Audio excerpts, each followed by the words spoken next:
Warning. The voices heard in this video are made synthetically using artificial intelligence. Nothing in this video reflects anything actually stated by the real-life individuals involved. This video is for entertainment purposes only, and serious political content will be avoided for that purpose. Enjoy. Boys, I don't think I can be a part of the Veilguard series anymore. Between the voices and the gameplay, it's starting to take its toll on me. Plus, I feel a strange calling urging me to the older titles in the back of my mind. I think it's the urge anyway. I visited your dreams and gave a simple suggestion for the Grey Warden joining too. Join us. But I am here to make a declaration, and what did you all call it? Pierce the veil? Well, if we can influence your gameplay, that means there's a connection between our two worlds, no? So what would happen if someone tried to increase that connection? Oh, fuck. See, I might be restricted in this game and in your world, but if those two were to be combined, not only would you all be out of my way, but I would have a world that is finally prepared for divinity. You gross a farm tool. Tom, quick, get the spray and wait. Weren't you the farm tool who gave me that orb? Yes, indeed, I was. But I have little interest in exchanging pleasantries with you. I have watched the presidents for quite some time and know of the perfect spirit that can cause discord among their team. All right, let's imagine for 2 seconds I would believe a farm tool could have schemes to rival my own. Why would you want to help me? Because the presidents are denying us both what we truly want, and maybe once they are fractured, we can both flourish in a world beyond this one. Well, the intro said it all, so now it's time to goddamn ball. Welcome back, viewers. Man, we are just breaking all the intro rules first. I stopped rhyming, now we have a damn previously on segment.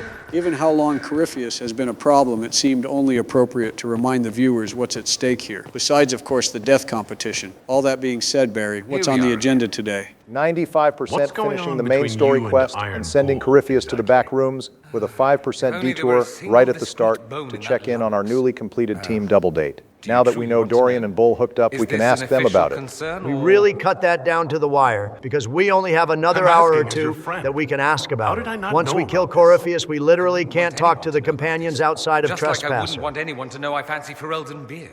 I wonder what's in a Ferelden beer to make it so appealing. Wait, shit, I can't get sidetracked. I have to hear all the juicy details. At first, it was an ill-considered night after drinking. Then there was a second time.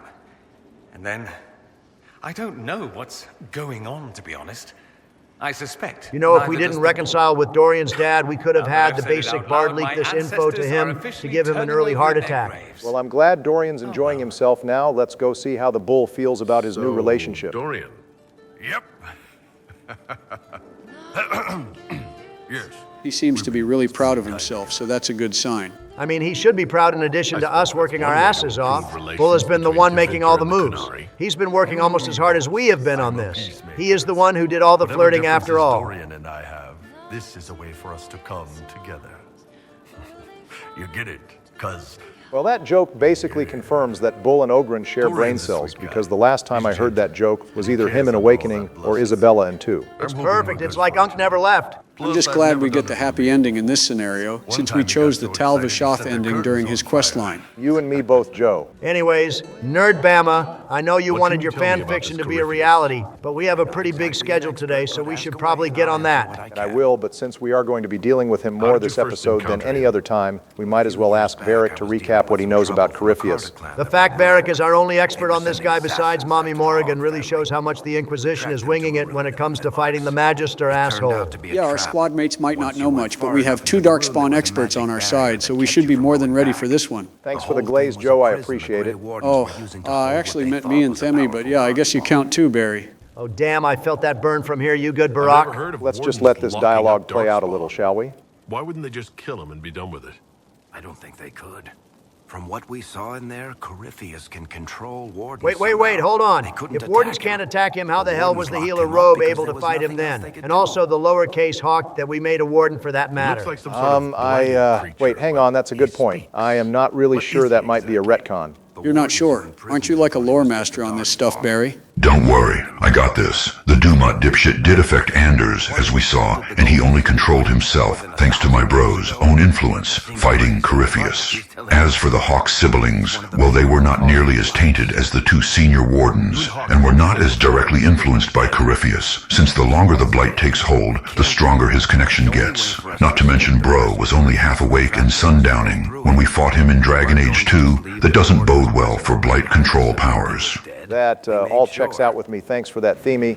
Let's let Varric finish up here and check on one final dwarf at Skyhold, shall we? I'm going to be watching you closely, Nerdbama. You definitely have a lot to prove after that whole Corypheus slip-up. I got a scraping that was cleaned off you, and it's weird. And the other rift bits, they're weird. It's just weird. I said weird, right? Answers, Dagna? Lyrium and the Fade linked, but dwarves and Tranquil not linked. But they work Lyrium, so they are. Somehow. And there's something there. I was face deep in a rune, and for a moment, I was tall. Really tall.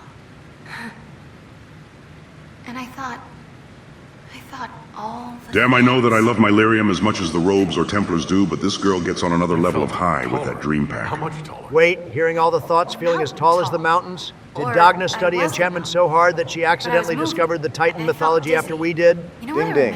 Full points, good work, Donald. If I planned this perfectly, I would have done this right before descent, but we really did forget to talk to her until the end of the game, so that's the breaks. I don't remember seeing this conversation before either. I can see now why some people wanted Dagna to be the Titan emissary now in Veilguard. She really was the first one to discover all of this before the Dagger, the Shaper, or anything else. It's too bad we don't get any special dialogue telling her we know about the Titans, Lyrium being Titan's blood, or hell, just Lyrium being alive. I am a little disappointed with that, too. It could have at least been a dialogue point, and I would have been happy. But it is nice to see all the Titan lore confirmed in Veilguard, at least has grounding in this game with this conversation and Descent. Her conversation about Tranquil and dwarves being connected but also not might explain where Sandal's powers come from. Maybe he is able to fully tap into the Titan connection, and that's why he has the stone and rune powers. I will not let you say such heresy about our young lord. His power is infinite, and he is far beyond the realm of Titans or Lyrium. Barry, man, it's best not to try and give lore or explain Sandal away. We are already about to deflate Corypheus and explain what Flemeth is. Let's let a little mystery stay alive. Also, did she just give us a war table quest? After all that. Yeah, she gave us a quest, although it's unrelated to the Titan incident. She really just wants to reconcile with her dad back in Orzammar, since they left on terrible terms. We can go handle that as well as our final war table section now, so let's get into it, boys. Last war table roundup, kinda nervous. I never thought I would be sad to stop doing these. First up, we can finish Sutherland's arc now that they have gone from mercenaries to a squad of heroes, like they are the main characters of their own story. Since Cullen is the one who gave them a shot in the first place, it makes the most sense to finish his storyline by using Cullen as well. Feel free to use those requests as kindling. No, I shall take them.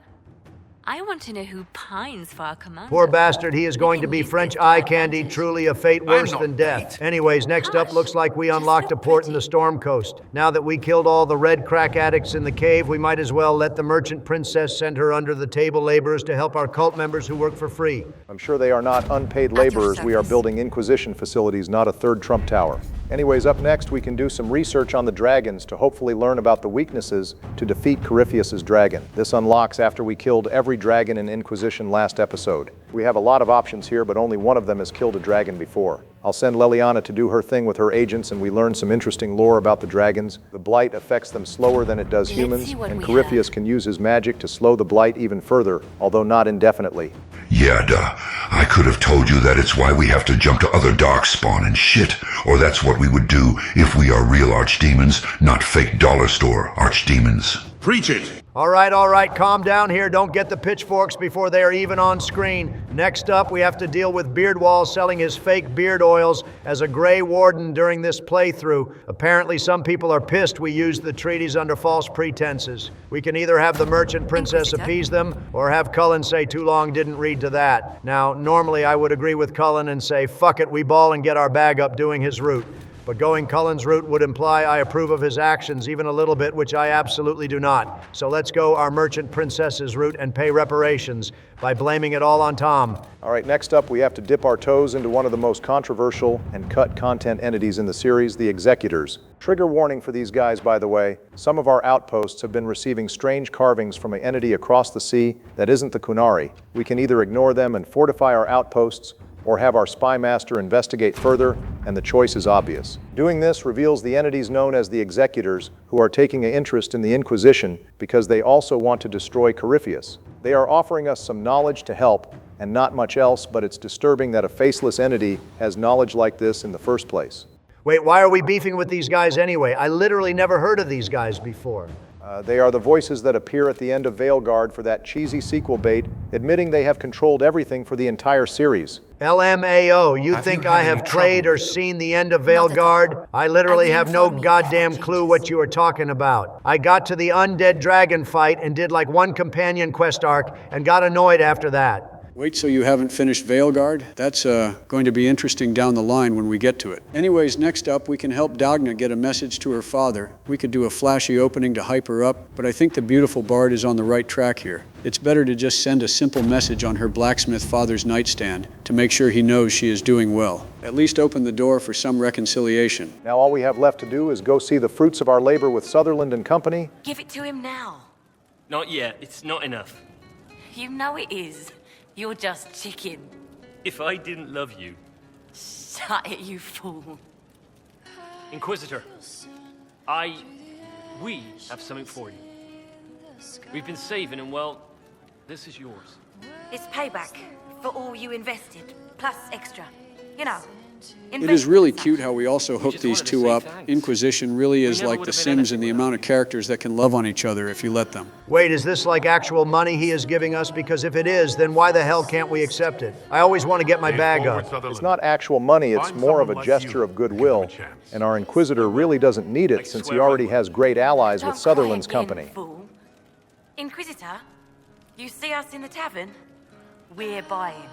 If that's your will, your worship. All right, now is it main quest time? Pretty soon, yes. I just have one more errand to go. Oh God, I think I'm getting Joe's PTSD again. Why the hell are we in the Dew Lions after the dragons are dead? Like I said, just a few more errands left, like finishing Cassandra's kill quest. We never did the last one near the mining town, so I am going to take care of that now.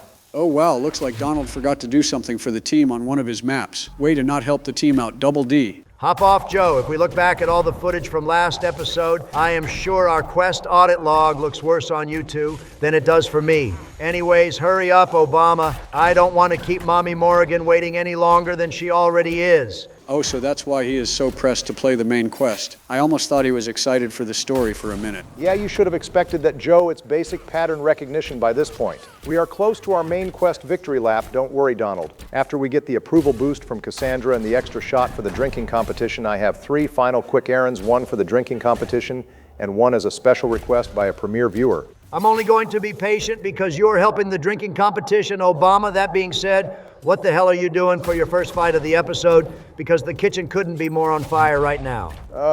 It's fine. Don't even sweat it, boys. I just have to pop my reflection shield and use all of my resources in this fight. I know they are level scaled and empowered, but that doesn't mean I will... fuck, no. Mommy Cassandra, why did you betray me? Well, chalk that up to the first of hopefully a few deaths this episode from Barry. 3 more like that, and the self-appointed lore master loses the death competition to me and Donald. Well, put aside your dukes, Guns at Dawn, or your online Inquisition multiplayer account, because I am not losing this competition. That was my 1 death this episode, because after that it's just main quest content that we outscale. And Corypheus' bum-ass, who I will bet every single one of my Dragon Age achievements I will not die too. We might just have to hold you to that, Barry, because our very souls might be forfeit if you lose to him, or at the very least our fresh wax we put on the White House. It's my White House, not yours, Sleepy. Please take your meds. Whether you got this fight now or don't, I am pretty confident this episode is going to be a return to the original 2024 election with me versus Sleepy Joe. Your gameplay skills have waned over time. It's become clear for everyone here to see. Yeah. I still think Solas has something to do with this, but I know if I try to jump on that dead horse, you guys are going to put me in a tinfoil hat. So I will just let the rest of my gameplay speak for itself. Speaking of all that, though, viewers, take another shot for the Cassandra kill quest done. And now that we finally earned a little bit of Cassandra approval, let's go get a well-earned reward. Wait, what reward are you talking about, Barry? Would there be a reward that we didn't just get from completing the quest? And oh, wait. God damn it, I really thought you did something there.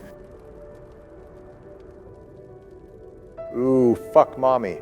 Ooh, fuck. Okay, I'm back, boys. Let's get into some lore now, shall we? I don't think any of us are prepared for lore after what we just witnessed, but you're more than willing to try Nerdbama. Oh, great, we have the quiz game left to go. We better get a drink and a snack, because isn't there like 10 or so questions we have to answer to finish this quest line? There are 10 total questions asked, yes, but we only have to answer 3 of them to get the reward, so the arrangement is totally random. This first one might seem random, but given that it's a multiple-choice question, there is only one correct answer. The Battle of Squealing Plains, which was such a massive bloodbath that nugs are still exotic in the free marches to this day, outside of the deep roads.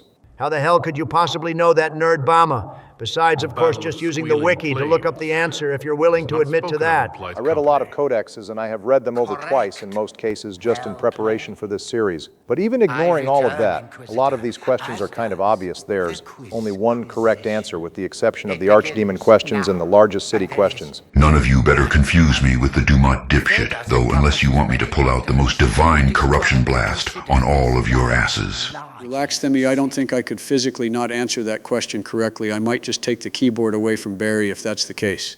Also, is the correct answer here not Valroyu, Barry? No, the oldest and largest city is actually Minrathous, so much so that Dreadwolf was originally supposed to take place entirely in Tevinter itself, while still being larger in scale than Origins. And you have done so perfectly. You may have an Anyways, that's the Quiz Inquisition quest done, and we can showcase our underwhelming reward for that when we get into some actual combat in a minute. Well, since we won't likely have many opportunities in the last 2 episodes for the drinking competition, I figured I would give us one last boost now by completing the main Watchtower requisition and hell-improved poison remedy just for good measure. So take 2 extra shots, viewers. We could have been mean and done every single requisition for extra shots. By the way, we have been actually tame about how often we have used those. Well, that's 2 errands down. You said there was 1 more left to go, Barry. So an active comment and watcher wanted us to check out and show the Skyhold dungeons. So going down from the spawn entrance across from the tavern, we can go down this stairwell and see the dungeon. Our dungeon isn't filled because we haven't imprisoned anyone, but you can have up to 5 prisoners here depending on throne judgments, and they can even have one-liners or talk to each other, although it is rare. So for those of you that play because of this series, go ahead and try a hardcore imprisonment run and see if you can get some extra dialogue. Now let's move on to the main quest. Thank God the filler is over. It's time for us to go to war and, more importantly, smell Mommy Morgan's soft black midnight hair. Holds for the present. They'll send aid on request. And your actions at Adamant denied Corypheus his army of pet demons. With Orlay's support, our numbers match his. Corypheus's followers must be panicking. My agents agree. Our victories have shaken his disciples. Isn't this scene normally right after finishing both main quests, Barry? Yes, it is, but thanks to some simple game design, I was able to delay it until the series was ready to end. It's amazing what you can do with a little elbow grease. You mean recording this scene and playing it later on, so it's all seamless, right, Barry? God damn it, Joe, no one needed to know that part. Let's just try to track Corypheus, shall we? That's the whole reason we are here after all. They've terrorized thedas long enough. We end them now. If Corypheus is hiding in the Arbor Wilds, that's where we'll go. But what is Corypheus doing in such a remote area? His people have been ransacking elven ruins since Haven. We believe he seeks more. What he hopes to find, however, continues to elude us. Which should surprise no one. Damn, the basic bard's face is permanently frowning now.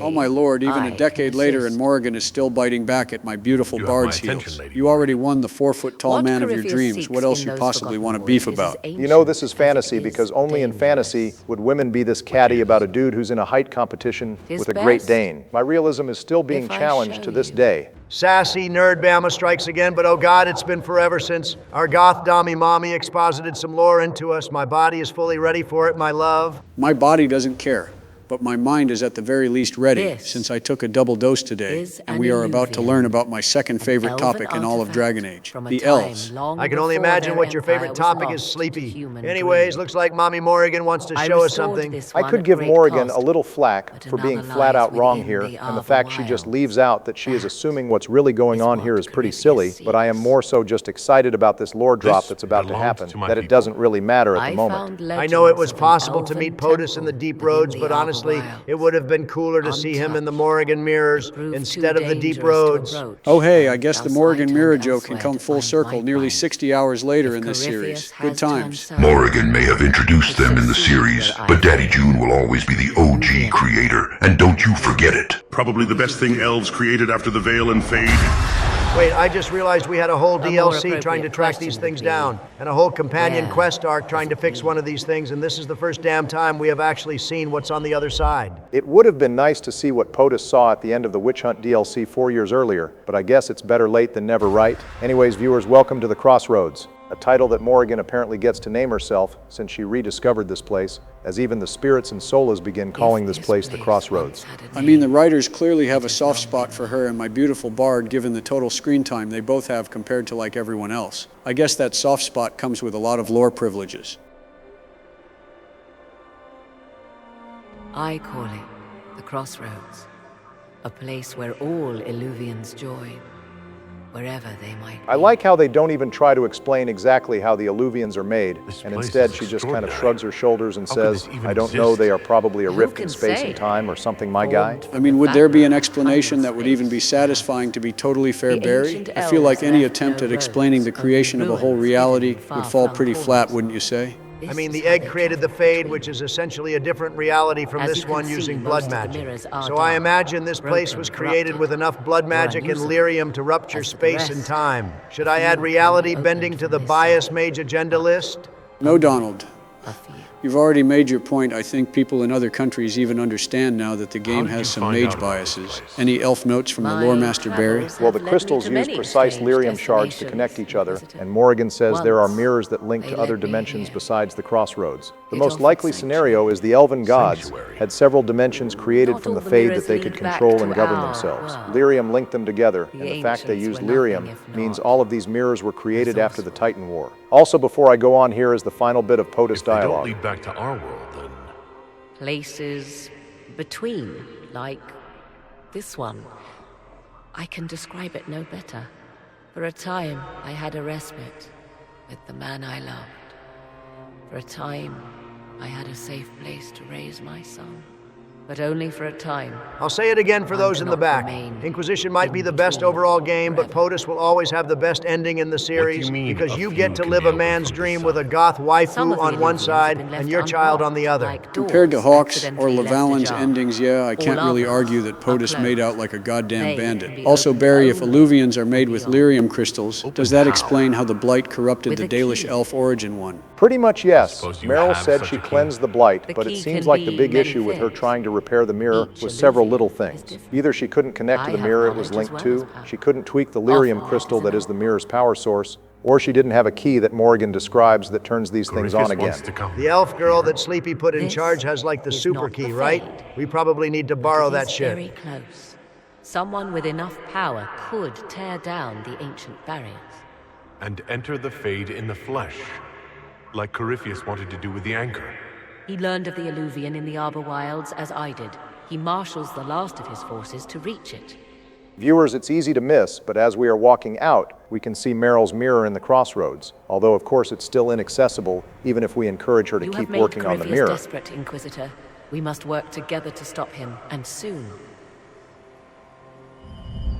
All right, now that we've finished one of the biggest lore drops in the series, we need to go and actually launch a damn attack at the Magister asshole, and hopefully watch Barak die again, but mostly kicking Corypheus in the nuts. Well, before we do that, we got one last Inquisition perk to unlock at Influence level 18, and the only one that makes sense is to unlock Tier 3 ultimate bars, so whoever plays Trespasser can use the ult build-up to its best advantage without team-wiping our party. We didn't need Tier 3 earlier, though, because of the Rest Easy trial we have on. Now let's go gather the French and the Templars and curb the Venatori. So, I think it's important to say one more time that we are really just guessing what Corypheus wants, right? There could be hundreds of things in this temple that could be useful to him. I mean, sure, but we know there's a Morrigan mirror here, and what's there doesn't matter as much as who's there, meaning the Magister bitch. Our whole goal is to kill him, not grab whatever it is he wants for ourselves. Yeah, but it turns out what he wants is an elven god's knowledge, so we in fact do need to take what he wants.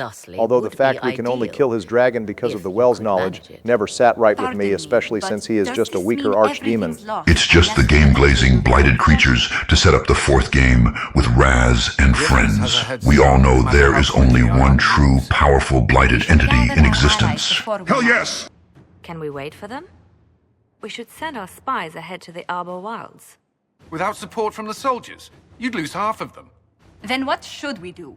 Guys, come on, now we are on episode 15 and nearly 30 hours into this series, and you're telling me you all can't agree to work together to defeat the final dam boss? We all started this Inquisition together, we need to finish it together. I hate to give the tree huggers any credit, but we do have both the Dalish scouts and the French spies. Shouldn't we have them help our scouts and soldiers move around the forest? Briala or the Dalish agent would have been nice touches to use here, but that would require a much smaller tool and microscope, and it's clear that this game uses a damn telescope for most of its bigger ideas. Wait, hang on, that actually made sense, Barry. I get what you mean. Yeah, Sleepy, it's amazing what a little bit of consistency can do for understanding instead of tired babbling. Although it is good to see its value recognized.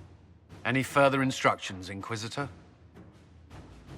The Inquisition began as a handful of soldiers. Thanks to you, we're now a force that will topple a self-proclaimed god. I could ask for no Anyways, finer counsel, Nerdbama, what's your no team better comp guidance. going into the last main quest of I speak for Inquisition? all of us Well, when I Solus answer. is a must here, even before his revealed close relationship with Mythal, because of all the extra dialogue and elven lore we see here. Dorian is also recommended here since he has bonus dialogue at the end of this quest, if he is brought here for one scene. And since they are hooked up and we need a tank, let's bring Iron Bull, shall we? Wait, you're not bringing Cassandra with you? That's kind of sus, Barry. I will just reveal that given the choices I am going to make in this temple, it's best Cassandra doesn't see any of them. We disagree really only on this point. All right, we can finish yapping later. Each of the advisors needs to top their aura farming moment from the start of the game. So did they buy these board pieces, or do you think someone made them from hand like Warhammer figures? Option B seems way more likely, let's be real.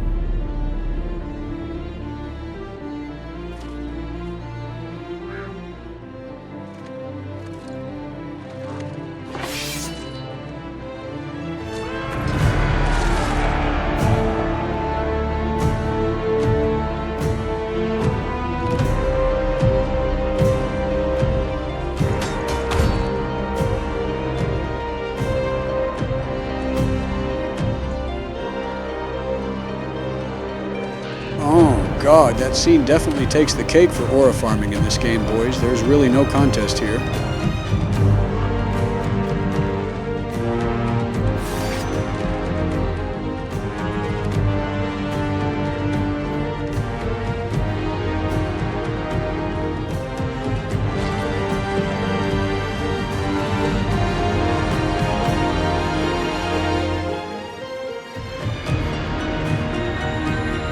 No surprise, Cullen would just give himself the biggest figure out of the bunch.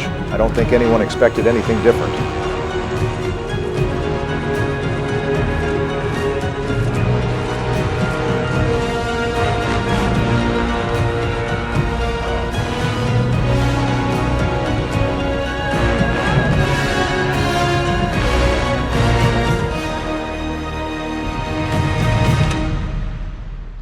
Shout out to the 100 or so men we are sending into the middle of the woods armed with only flags. The crack addicts in robes will know who killed them for sure. Inquisition soldiers, Templars, and Chevaliers, we are definitely not lacking for beef, even if the Wardens aren't here. Also, if you haven't noticed yet, we swapped out the colors of our armor to be red, white, and blue, but we are keeping the Prowler armor since everyone voted it was the official best drop. Ruin to the north.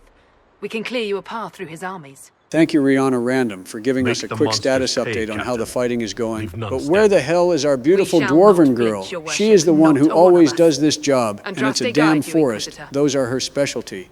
Relax, Sleepy. We are done with the Harding reports for this game, but we are going to play Failguard down the line very soon, and you can see your country dwarf girl as much as you want.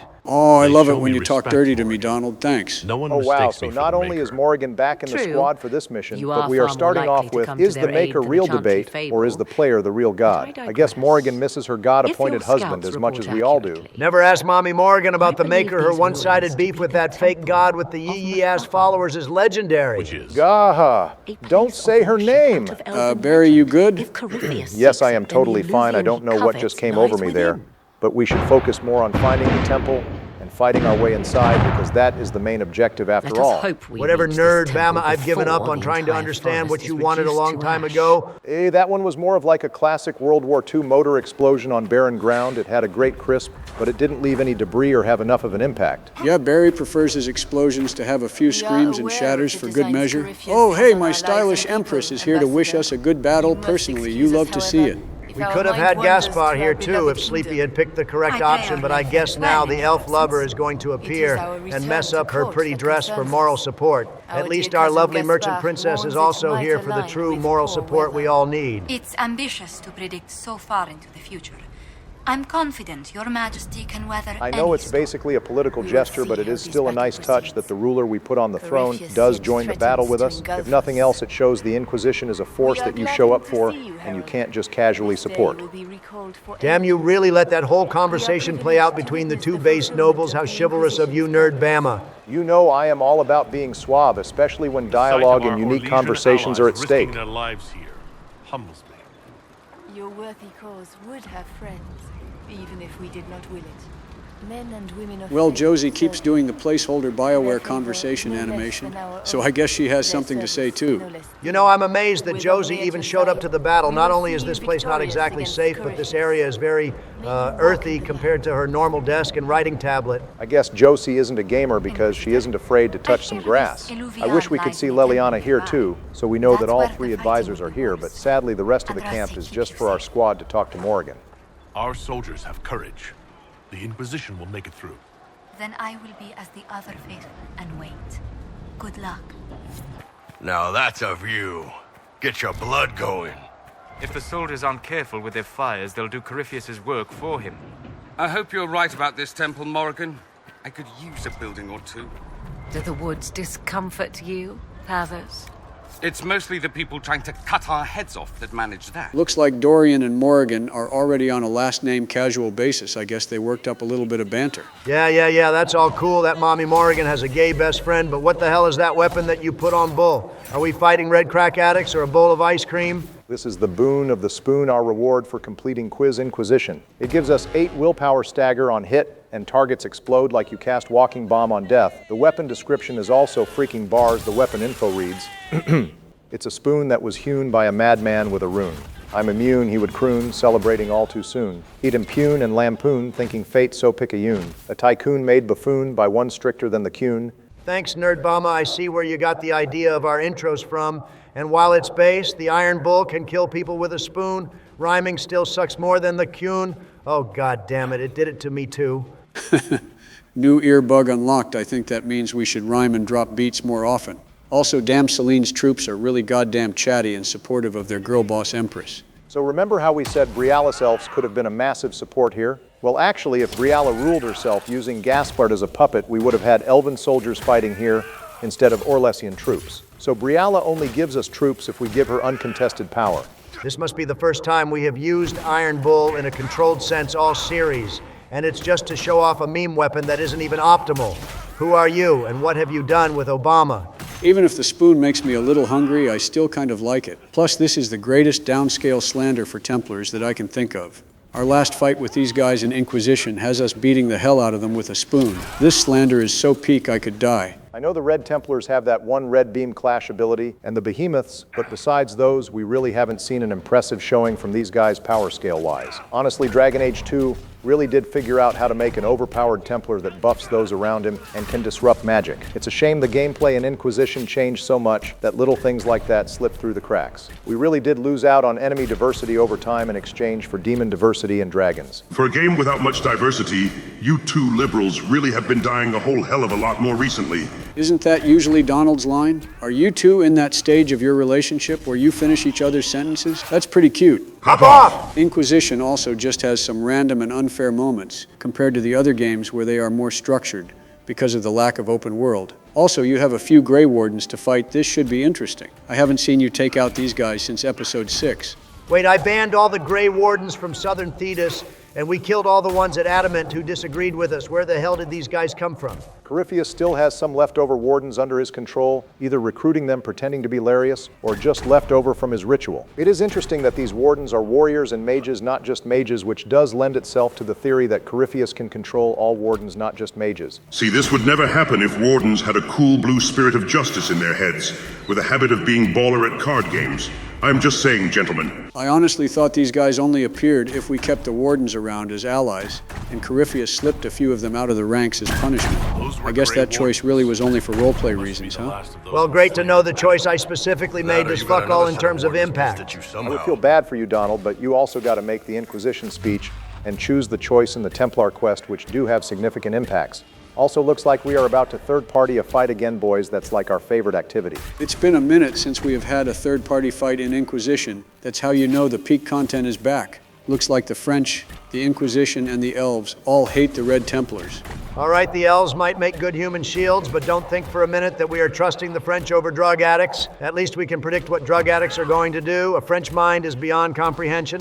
Anyways, Barack, we have plenty of combat left to go this episode, so do you have a comment question prepped for the viewers? Yes, I do. And for the veteran viewers among you all, it should be obvious what I am going to ask, because this is the second to last episode, which means it's time for a series recap. As always, viewers, we want to hear from you what your favorite joke, skit, or moment was in this series. This is our largest series to date, and next episode will be the largest yet, so if you haven't been featured yet, you have a good chance, as we always select like 12 or 15 comments for our finale, not just one.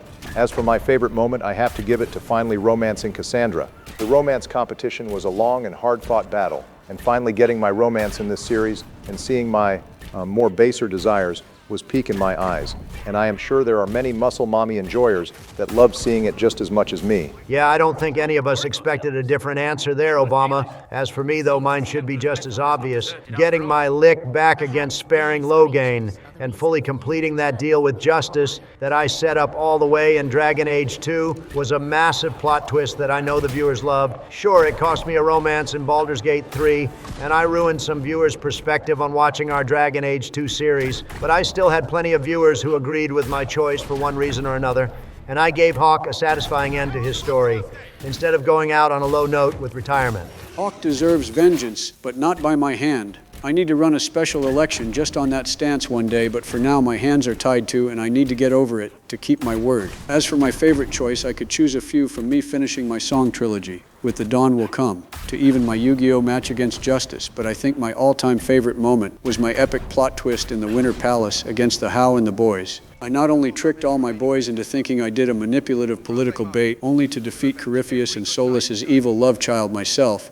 but I also set up an excellent deal that secures my waifu in Veilguard for the most part, in exchange for the divine election.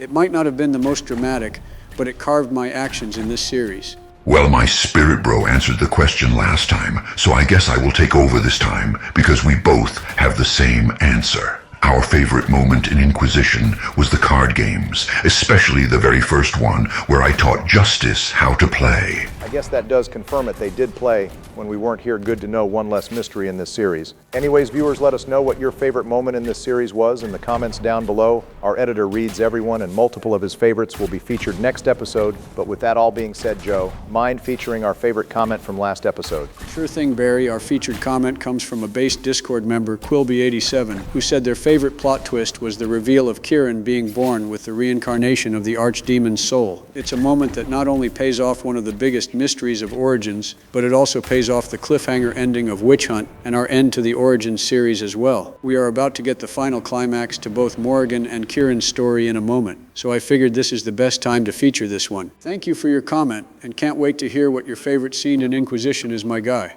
Damn, you would think we are about to fight a boss battle with how long this path is. I know we are nearing the end, but does everything have to be this long and dramatic like goddamn? Oh, believe me, the boss battle is right goddamn here, presidential bitch boys. Now behold my ability to oppress and dominate the farm tools before I dominate your mother in my bedchambers. Oh, so it's like that now?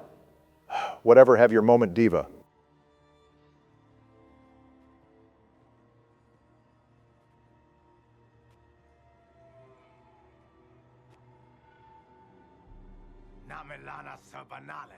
The wretch mocks you, master. Well, waka waka zaba zaba to you two farm tool. You know you lot remind me of my father's house cleaners. Do you want to know why? It's because they all ended up mashed into a bowl and served with soy sauce and a blend of 8 spices. Now who wants to be the first seasoning? Damn tough crowd. That's fine. Maybe you are more visual learners. The first grilled farm tool belongs to me. My lord, they appear to have some kind of electric shield. Yes, Tom, I can literally feel the energy melting my bones, but I promised grilled farm tools, and by God am I going to deliver.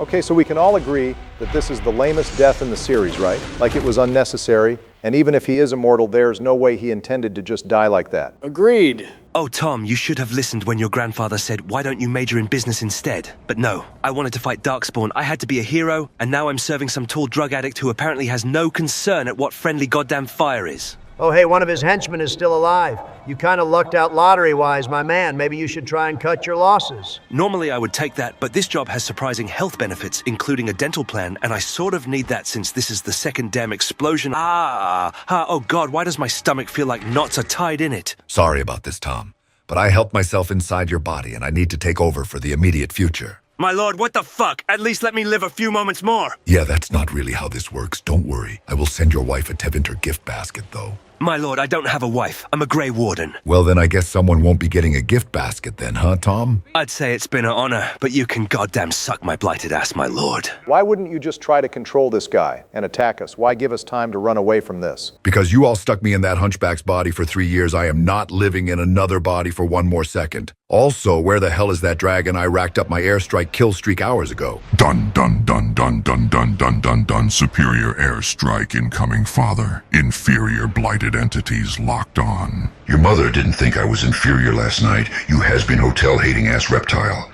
God, I can't wait to smite his ass. Not now, Themi. We are kind of running for our lives at the moment. Last I checked, this is the third time you presidential pussies ran from me, and it will be the last. My dad is going to kick all of your asses, then I will feast on your bones like regular dragons eat goats. Holy hell, he really does never shut up. After all that blighted nonsense, the only thing that can improve my mood is a long debrief from Mommy Morrigan. Please make it all better, my love. I am uncertain of what he referred to. Honestly, I would have preferred at least 3 more hours of Corypheus banter before I entered this godforsaken temple. Barry, you good? I'm surprised you care so much about this temple. Yes, I mean, you are the one who agreed to do the elven temple yourself, after all. This is Bro's first time having someone else in his head. It's only natural he would be a little uncomfortable and acting out. Wait, shit, I forgot he put an elf OC into his head to defeat the egg. You're telling me that was real? Of course it was real, but don't worry, I am fine and in control of myself. I just don't like this temple and would prefer to be far gone from here as soon as possible, or else I will... Belinaris Dinenheim Mythal. Gesundheit, I guess? Or Grey Warden. Then Corypheus can't really die. We'll find a way to stop him once we're done here. 'Tis strange. Archdemons possess the same ability, and still the Grey Wardens are able to slay them. Yet Corypheus, they locked away.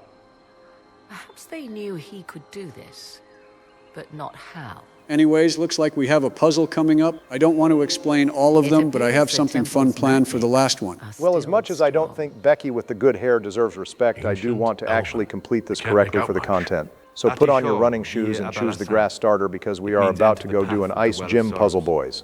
There is something about knowledge, respectful or pure. Shiven. So the egg definitely knows everything that Pillar is saying and is holding out on us to not give away his bullshit weak disguise, right? He literally was there when the elven language was made. I mean, he knows more than he is letting on, but that pillar looks faded as hell, so it isn't crazy to assume that he just couldn't read everything on it and is just telling us everything that he for sure knows. Or he really doesn't want us unlocking anything and is intentionally being vague to hide who he really is. Given all that he has already lied about, I don't think he deserves any bullshit benefit of the doubt. Not much of a lock if all you do is step on it. 'Tis a ritual, not a barred door. There is more here than earthly I think it's safe to say that Solus does know at least something that he isn't saying to us out of respect for Mythal or to keep his mask hidden more. However, he is going to break that mask several times this episode, so it's safe to say his mask isn't his top priority anymore. A bigger question I have at the moment is how did Calpurnia and her mages make it past this part of the temple? Did they do this ice puzzle themselves, or did they teleport around the walls? What really happened here? They definitely didn't break anything here, so I guess they probably did the first one at least, since it was really that simple. This makes sense with Calpurnia. She would have the brains to figure this out, but my suspense of disbelief is wavering at the fact that Samson could break through this if he was here. There's no way Bro would try to do a puzzle. He's an awakened drug addict. Sleepy, that dude probably just scaled the walls like how an immigrant scales the walls of our once great and beautiful country. All right, I know I am tweaking out, but that doesn't mean the rules just stop existing and you can talk about political content whenever you want. There is still decorum here. Anyways, before we go through the door, there's 2 statues we can interact with for extra dialogue. Oh wait, this scene. This is almost as good as Bardic Thighs. Let me sit up in my chair here. Why would this be here? Something wrong? It depicts the dread wolf, Fen Harel. In elven tales, he tricks their gods into My sealing Inquisitor was trying to themselves stare away him in down, the and beyond Solas literally for all turned time. away and didn't want to look at it. You know, for a game that was originally supposed to have a human-only main character, they sure did pump a lot of extra elven dialogue into this mission. I am pretty sure every single dialogue chain has something unique because we are a Dalish elf ourselves. Well, this mission was definitely designed later on, when designers likely figured out they had more time. I have noticed that a lot of elven dialogue is stuffed here, and the DLCs compared to the rest of the game. For all your knowledge, Lady Morrigan, you cannot resist giving legend the weight of history. The wise do not mistake one for the other. Pray tell, what meaning does our elven expert sense lurking behind this? There's that clever lying by omission that this guy loves to do. Yeah, we can't learn any reason behind the statue by staring at it, but you could also just sit down and tell us that the Dread Wolf and Mythal were close, and those statues were a sign that your agents could communicate freely with Mythal's agents. Sleepy, how the hell do you know all of that? I actually did read a few books, plus it's elf lore. You know I am always interested. Also, I guess we are done fighting red crack addicts, and we made it to the mage portion of this fight. God damn, I will give that robe one thing. She must have Assassin's Creed-like agility, because how the hell did she jump that without shattering her ankles? Magic Corypheus floating, maybe. Also, yeah, the enemies swap depending on what army we recruited in the first act. If we recruited the mages, we would have fought Venatori, then fought the Red Templars here. But as it is now, we are fighting Venatori, and will be for the rest of the episode, depending, of course, how we play the next few scenes. Yeah, well, given your previous fights with mages, something tells me you're going to want to take the pacifist route here, Nerd Bama. It's absolutely rigged that you and Joe got the low combat main quests with the option of just skipping the final boss fight. Well, I had to do the 2 main quests that had actual intense combat to them. To be fair, Donald, each main quest, long or short combat-wise, only gave us 1 death each, besides Barry here, of course. So in terms of overall deaths, they were caused more by side areas and dragons, which we all got an equal shot at. Also, I don't really have a horse in this race, but isn't there different rewards for this quest depending on if we take the peaceful route or the loud route? Don't be too impressed, viewers. I am the one who taught him that shit. Well, whether it was Themey or Joe, it was still all right on the money, and I can't lie. Both of the rewards we get are absolutely peak for a Rogue Elf Inquisitor, so I am sad we can only choose one. Going the loud route gets us the armor Vir Benalaraz, which means Way of the Trees, and is basically a copy of Meryl's armor, but for rogues. The armor has +3 cunning, +29 dexterity, a 3% range defense, and grants 35 stamina on kill, which is perfect for dual-wield assassins. On the other hand, if we go the ritual route, we get access to the longbow of the Griffon, a bow which has normal stats but fires 3 arrows simultaneously, and the projectiles spread out similar to that of a shotgun blast. It has an empty rune slot, so putting a high-tier elemental round means you can deal some serious damage every single shot with this thing. Damn, I wish I could cheat that armor in early for a elf mage and get the real Mommy Meryl experience, though. Also, this fight is really down to the ropes, Barry. Are you sure you got this? I appreciate your concern as always, Joe, but you do see that there is like 1 guy left, right? Sure, these guys were empowered, and it was an even battle, but with what we have equipped, it's going to take more than that to give me another death. I'm still not that worried, because you overused the hell out of your potions in this one fight, and there's still plenty more fight to go after this. I'm conflicted because I want to root for my best friend, but having the chance at victory does feel like the One Ring. Look, just don't start chanting for my death like you two do for each other, because I don't play that shit, and I will flip your chair over. A moment. Careful with that nerd, Bama. You might break Sleepy's back or something. Also, hold on. Mommy Morgan said to wait, so we have to wait. She is giving us instructions, and I will be a good boy and wait for her to go. I feel dirty just hearing that. Where's the decontamination chamber? The longer we play around, the more Inquisition soldiers die. There's a hole. Jump in. In this case, I must agree with the witch. This is ancient ground, deserving of our respect. You see the urgency. We cannot find the Well of Sorrows unprepared. You know this decision would be more intense if doing the rituals did cost something extra out of us, either losing more troops doing the peaceful route, or we only have a certain amount of time to complete the rituals. As it is, this is really just a roleplay and item decision because there's only minor story changes depending on what we choose. And while I normally wouldn't do any favors for the fake elf mage, roleplay-wise, there's no reason a Dalish Inquisitor wouldn't at least try to be respectful here. I'd say you have a bigger choice coming up, but thanks to what ends up happening in Veilguard, that choice really doesn't matter all that much besides approval shifts and your own benefit. So I guess you really are just playing this quest for the lore drops. Mommy Morrigan may have been changed by being a mom and wife for the last decade, but some things about my wife never change because this is the exact same drive and desire that she had during Witch Hunt and why she even restored a Morrigan mirror in the first place. Your surprise is matched only by my own.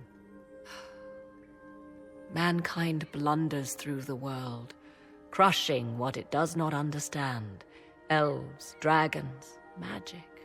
The list is endless. We must stem the tide, or be left with nothing more than the mundane. This I know. I definitely wish Morrigan showed more of an interest in elven magic and origins, so this connection made more sense in hindsight. But I suppose the ancient elves' impact was barely in Origins as is, so besides the Dalish elf quest, she really didn't have any interest. And if I remember right, she was one of the loudest supporters in favor of killing the elves during that quest. It's weird to think a girl who laughed at elf executions becomes the literal preserver and vanguard for elven knowledge. I mean, thematically it makes sense for an entirely different reason that doesn't include the elves, but if I am playing an elven mage, I am not letting the Chastened Swamp Witch hoard my people's knowledge. Personal for duty's sake, yet for those who served at this temple, a worthwhile trade. The elves are dead. They can stay that way for all I care. What sort of Man, you and Sarah really do have more in common than you would ever know, Donald. It would be easier by far to advise you of a curse. This price is not so well defined. My priority is your cause, but if the opportunity arises to save this well, I am willing to pay the cost. Well, I guess it's time we go solve more puzzles, boys.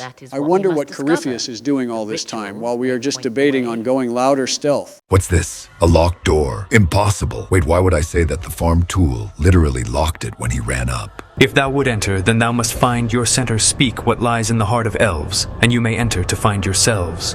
Wait, why does the door sound like that egg-shaped orb guy? I thought he stayed at my base. Whatever questions for later, I suppose, as for what lies in a farm tool's heart. Well, that should be easy. Slave. Access denied. Kindling. Access denied. Blood donation.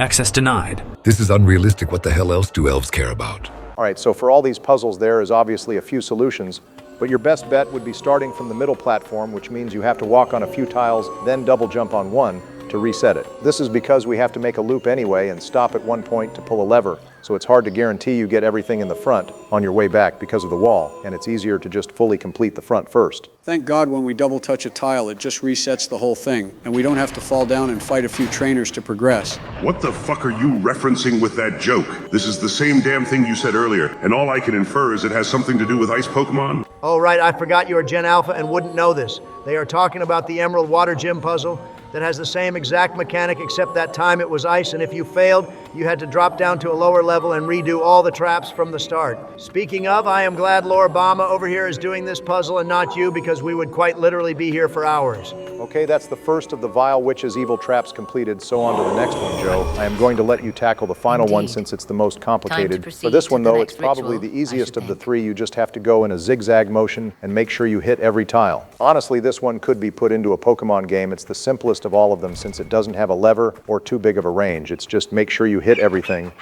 Shouldn't you not be calling this temple a witch temple, says Bama? That seems kind of on the nose to the plot reveal that is about to happen. Oh, I am just calling her a witch because she is a dirty slave owner who lies and was too weak to even unlock self-defense, not for any other ironic lore reasons. I didn't even realize how well that title fits in hindsight. Man, I really think me and Barry should have swapped missions at this point. Or at the very least, we should have swapped Bull for Cassandra so she could calm you down. I had to bring Dorian here for the added dialogue, and I am not letting Solas out of reliving his choices in his ex's temple. Plus, after all the work we did for Team Doubledate, I am not bringing Dorian without Bull. Anyways, let's hear some more relevant elf lore, shall we? Ah, yes, more elf slander, and this one we know is true because in Origins we have two examples of the Dalish killing humans, one in the Warden's clan and the other being Mommy Valana's clan when she killed dozens of merchants. To be fair, it doesn't seem like the average clan does that. It's the more angry ones or the ones with brash leaders that act out like bandits. Oh, get off your high horse. We literally just learned last episode that the Exalted March happened because the Dale's elves thought the humans were going to attack first and launched a surprise attack themselves. A sound tactic, if one has room to maneuver out of harm's way. Other Dalish clans do not keep so scrupulously hidden.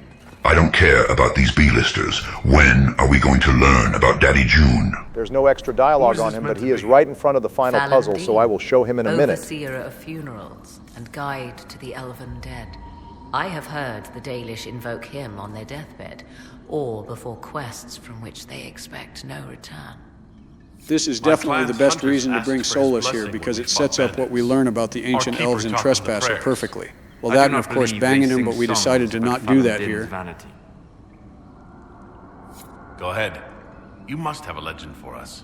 It is said Falandin's appetite for adulation was so great, he began wars to amass more worshippers.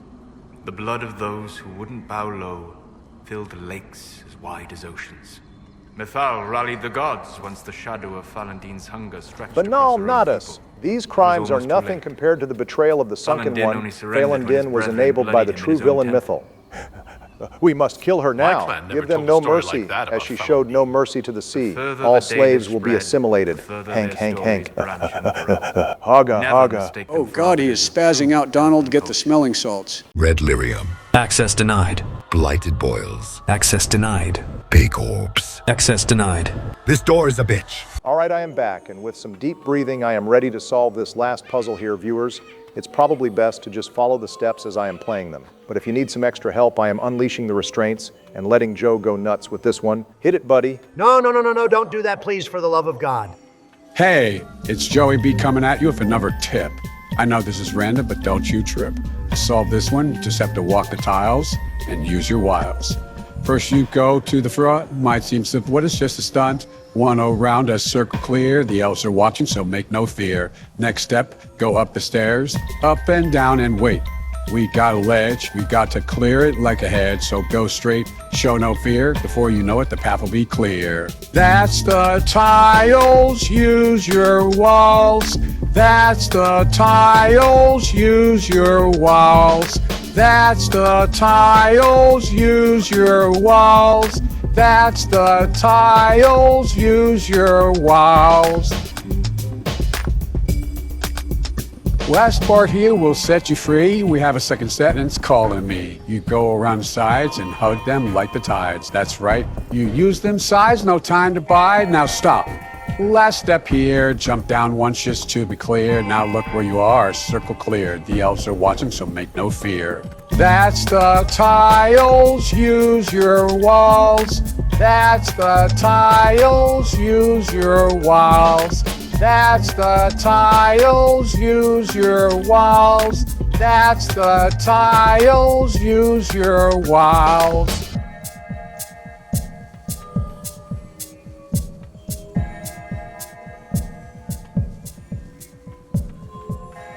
Joe, that song was rushed and terrible, but whatever, we cleared the puzzle and can go beat the shit out of the elves once the song is over. Before we do, we might as well show you the June portrait here, since Themey would crash out harder after that song he had to hear too. Oh fuck yes, the pretenders are gone. Let us all pray towards the true creator, Daddy June. 'Tis not what I expected. All right, I know we sometimes have the survival instincts of a raw pencil, but you're telling me we couldn't hear the shadow sound sneaking around earlier, or the fact that this room just screams boss ambush?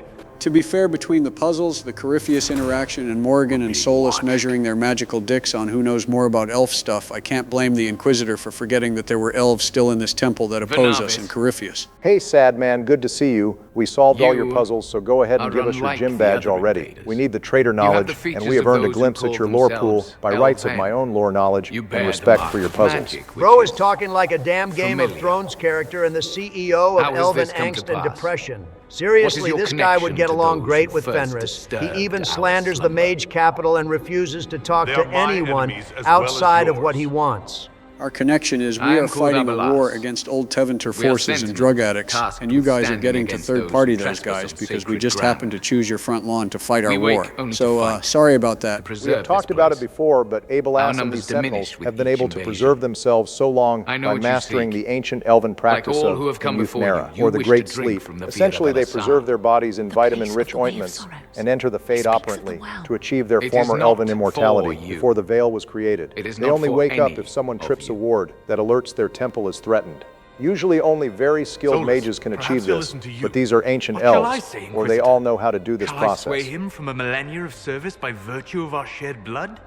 He clings to all that remains of his world, because he lacks the power to restore it. Oh wow, a noble speech, Egg Boy.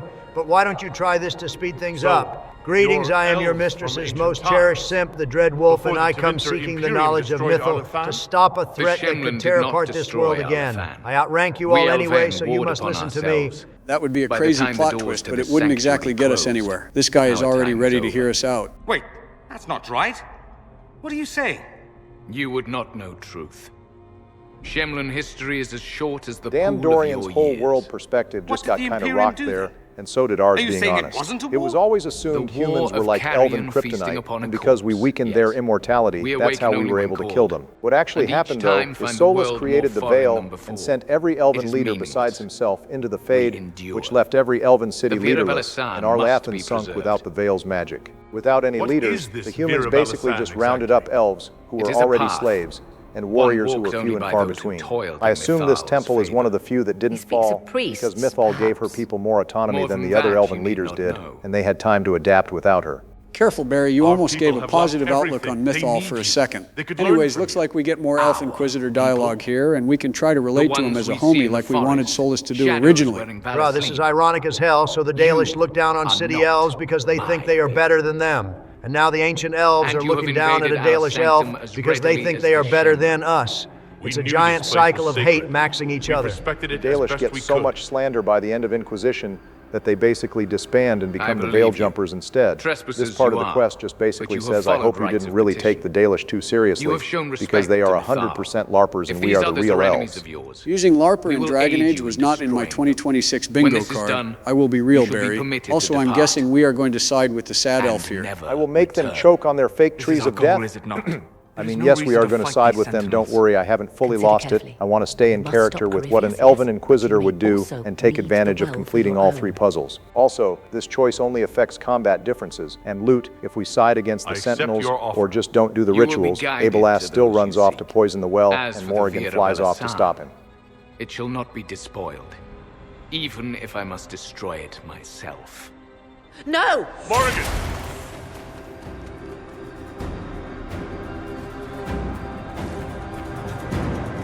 The elves destroyed themselves before my countrymen came along. Could that be true? I can hardly believe it. I think Dorian is having a mini-crisis that his slave-owning mage ancestors basically just conquered corpses instead of collapsing a whole race.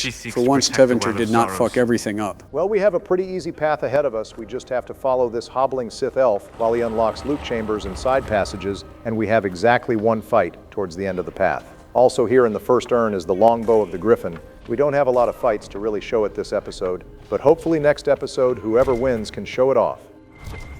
This place looks untouched. You have any idea how much this place is worth? We did not. Your 1,000-hour playing ass should have definitely chosen the loud path. This is unfair treatment in the death competition, and you're clearly doing this because you're scared. All right, Donald, if you think I am taking it easy, then how about I prove you wrong? I'll even fight some of the fights that I am able to skip, so you can't say I took the easy route and won only on a technicality. Now let's kick some ass while we are low on potions and low on waifus now. It's truly hard to tell which scarcity is worse, but I will give you one thing. Obama, you might not win this competition, but you will step up when someone calls you out on something like your short episodes or waifu manipulation with the divine election. One thing about Barry, he knows how to make a change happen. That's for damn sure. Even if that change isn't great for him. Well, since we aren't at the end just yet, did you guys see how Twitter was blowing up about the fate of the Dragon Age series being bleak? I mean, are we really all that surprised by that? BioWare is basically going the way of Black Isle Studio. Sure, they will probably release Mass Effect 5, but it will probably be only slightly better than Andromeda, being honest. After the mess of Veilguard, they swept Dragon Age under the rug, and the only way anyone could work on it is if they go the fate of Black Isle with Fallout and sell the IP after the company goes under. For context, this wasn't about the official fate of Dragon Age. It was an interview with Mark Dara, who left BioWare in 2020, admitting that Dragon Age can't realistically be remastered because no one knows how the old game's code works or really cares about Dragon Age. This is because EA did EA things and fired everyone they didn't need either, after Veilguard or in many cases during Veilguard's development. I'm not sure if the IP necessarily will be sold, but after what we have seen and BioWare just sweeping the fourth game under the rug, I don't think they should touch the series anymore. Maybe give it another 10 or 15 years to change hands first. You want to tackle that Mr. Billionaire businessman Double D? With our editor and Obama's autistic knowledge and justice and Themi doing the coding, we could make a killing, and Hellmori can be the narrator voice like in Baldur's Gate 3. I'm not helping that money sink, especially with their last series titles being Andromeda and Veilguard. Now, if they want to make a team for a Dragon Age Varric trilogy or something, then I will drop a few $1 million in investments.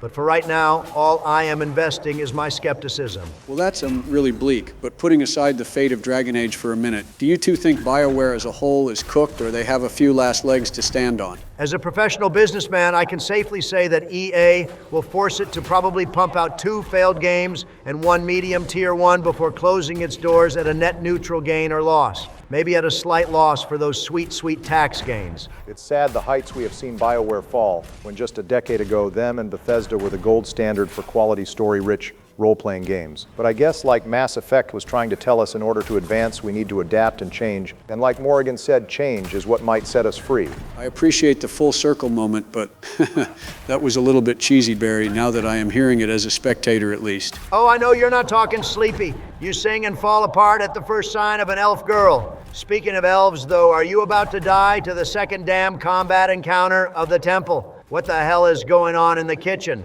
Nothing, just a normal close battle in the endgame of Inquisition. We have an empowered mage, which is always scary, and a empowered sidekick, but we still have Dorian's passive immortality, remember? We can just pull a circle mage here and overcompensate the lack of firepower with lyrium. I guess we might as well, since the Inquisition owns the lyrium trade. But I don't know about this one. Barry, your positioning is off, even with the ice wall. Don't worry, I know the perfect angle to bounce on it. Heavy paws, you are not goddamn Cyclops, and this isn't Marvel Rivals. Wait, no. I'm supposed to be empowered when near a frozen enemy and take less damage. What the fuck is this? And he is out. Well, go on, Barry. We both had to do it. Read the special death dialogue. Okay, I see why you all are annoyed now at this. With the Inquisition defeated, Corypheus seized the power of the Well of Sorrows. Unopposed, he wrenched open the breach and returned to the Fade, leaving only death and destruction in his wake. I can't believe I had to do that. I need to get my lick back now, you goddamn blood mage assholes. Ah, you love to see another kind-hearted Democrat turn to the dark side of mage hating. That's my coffee in the morning. How the hell do you have a cup in my own brain? 6967. 67. Why the hell does it say that every goddamn time? Ugh. 6968. Access denied. Are we really going to do this? 6969. Access approved. We were fools to just enslave these knife ears. We should have just sterilized them like the Master wanted to do with the humans. Also, wait, where did my dragon go? Well, that's a 16th death, and Barry is 1 away from completing the ultimate meme tie round that we all secretly want. Not going to happen, Joe. I know what I did wrong, and I've decided to blow the resources we need to use here to finish this cleanly. It works out anyways, because now we showed the viewers all 3 of the special death slides in the game, which I know many learned about here for the first time. While I'm clearing out, Donald, do you want to go over our super thanks from last episode?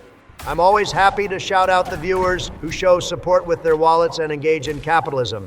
We have a few consistent super thankers we want to shout out, so thank you as always for the $25 from Trickster and the 20 European monies from Maxi. You guys are close to breaking a consistency record for this series, which we really appreciate and always love to see. We also have $10 from George Gale with the based merchant Princess Love, and $5 from John Barrett, who just recently caught up with our Dragon Age series and is commenting for the first time. Congrats on being up to date. You're just in time for the final 2 episodes. Also, thank you to all YouTube members who joined from the Dead Space series and movie. We reward you guys with early access and shout-outs, but it still helps this channel more than you know. Oh, Barry, are you sure you got this fight here? It looks like we are about to have the same turnout as last time. Maybe the first time you were folding for the content, but If you get clapped up this time, it's genuinely going to look like a skill issue. Just use your goddamn ultimate nerd bama. We have literally been at the same fight for 5 minutes, and we still have the final fight and the Morrigan Wells scene coming up. Wait, are you actually more interested in seeing Morrigan again than you are about making sure I lose this competition? She is the goth mommy of my favorite son, you should already know. The damn answer, nerd bama. Now go ahead and use your damn ultimate. I don't need it. Besides, I am saving my ultimate for a certain someone who we are going to fight in just a few more minutes. Because I like to make a point, all drama aside. Now let's go deal with Calpurnia, shall we? Well of sorrows. So Mythal endures. That's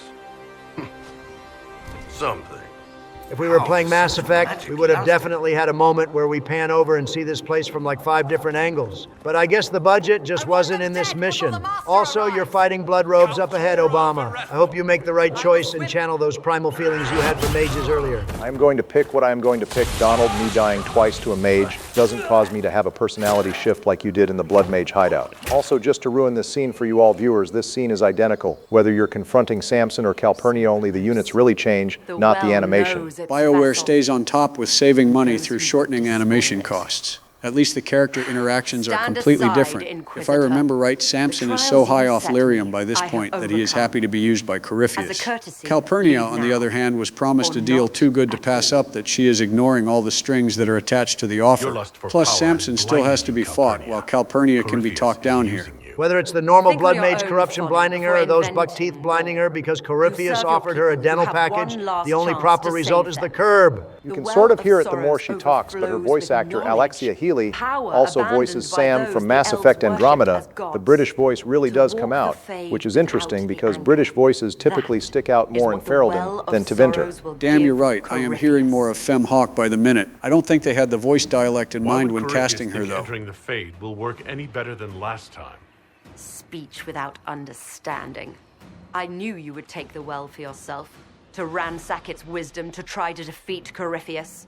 But you'd still be just a child, playing with a sword. Corypheus will wield it as a master. Yeah, you want proof? Well, we did a whole damn quest and talked to a Magister lore nerd just to get some receipts for you so you can lose hope before we goddamn kill you. It works for Saren and it works for you too. This girl is not comparable to Saren Donald. She is not nearly as lost in the sauce as Saren was, and she joined Corypheus to raise Tevinter up and free the slaves, so she had actual good intentions. Saren joined Sovereign to destroy humanity. How could you know? And these runes, no one has written in these since... He made so many Also, Barry, translate what she said. Pardon my French, but she said, this is fucking bullshit. He was to give Tevinter a true leader. If Corypheus would misuse me, he'd misuse them too. I was blind.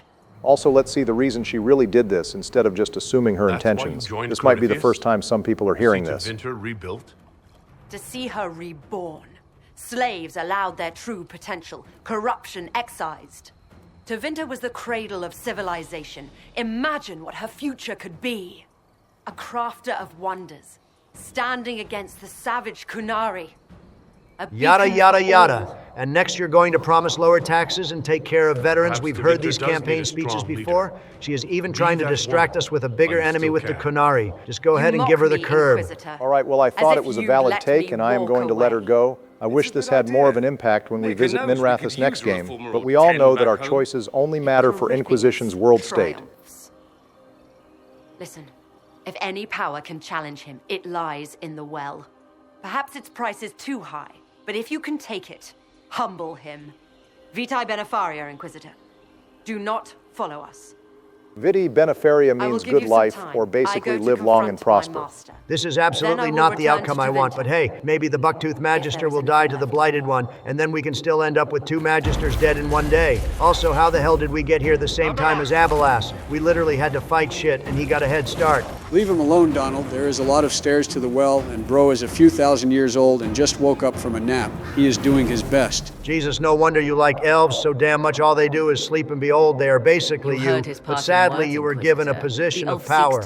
Ooh, fuck, Mommy Morrigan, stand over me just like that, please. My neck is ready for your foot. Spoiled at last. You would have destroyed the well yourself, given the chance. To keep it from your grasp. Abelas, we did your ritual. We are an elf with old magic in our hand, and we fought off your enemies to protect your people in the well. Do we have to be a damn footstool to your slave master to get a quick sip from your lore pool? I think Abelas just has issues with Morgan since she is eyeing the pool like it's a steak. It's not really about us not being deserving, because he eventually backs down anyways, right? I respect the fact you don't give two shits about what we want, but I am asserting my authority as the representative for humanity by drinking it anyway. So go be sad somewhere else. If that power can be turned against Corypheus, can you afford not to use it? Do you even know what you ask? As each servant of Mythal reached the end of their years, This whole well idea seems kind of familiar for some reason. The collective knowledge of entire species is used in media all the time. Star Trek has this, for example. It's a decent trope. Even George had it written for a civilization of his at one point. Wait, hang on. I think I get what Sleepy is talking about, this collective knowledge of all of Mythal's people. And binding to Mythal is the same thing that happens with the old dwarves with the Titans. Not surprising, the ancient elves stole yet another piece of their culture and claimed it for themselves. Hang on, that is an interesting point. I will not stand for this elf slander. Daddy June didn't need to copy the cave dwellers with anything we were completely original. Well, hang on, it's possible Mythal didn't mean to steal this, since this well seems directly linked to only her pantheon, not all the other ancient elves. It's possible Mythal used this in reverence to the Titans, which she directly had a hand in killing, along with Solus out of respect for a race that they put down. Either that or the elves viewed this as a perfect form of control, since the drinkers were bound to their leader just like the dwarves were likely bound to the Titans. Well, I still like to think it was plagiarized. The may be too much for a mortal to comprehend. Brave it if you must. But know you this. You shall be bound forever to the will of Mythal. Bound to a goddess who no longer exists, if she ever did. Bound as we are bound.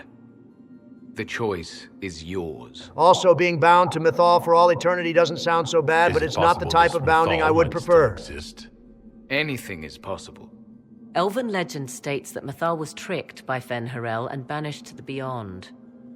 Elven legend is wrong. The Dread Wolf had nothing to do with her murder. Oh wow, I am sure that Mythal tidbit about her being betrayed won't become a consistent plot point or a major deal down the line. What a crazy, useful one-off of knowledge that was. Betrayed by those who destroyed this temple. Yet the Virabella San remains.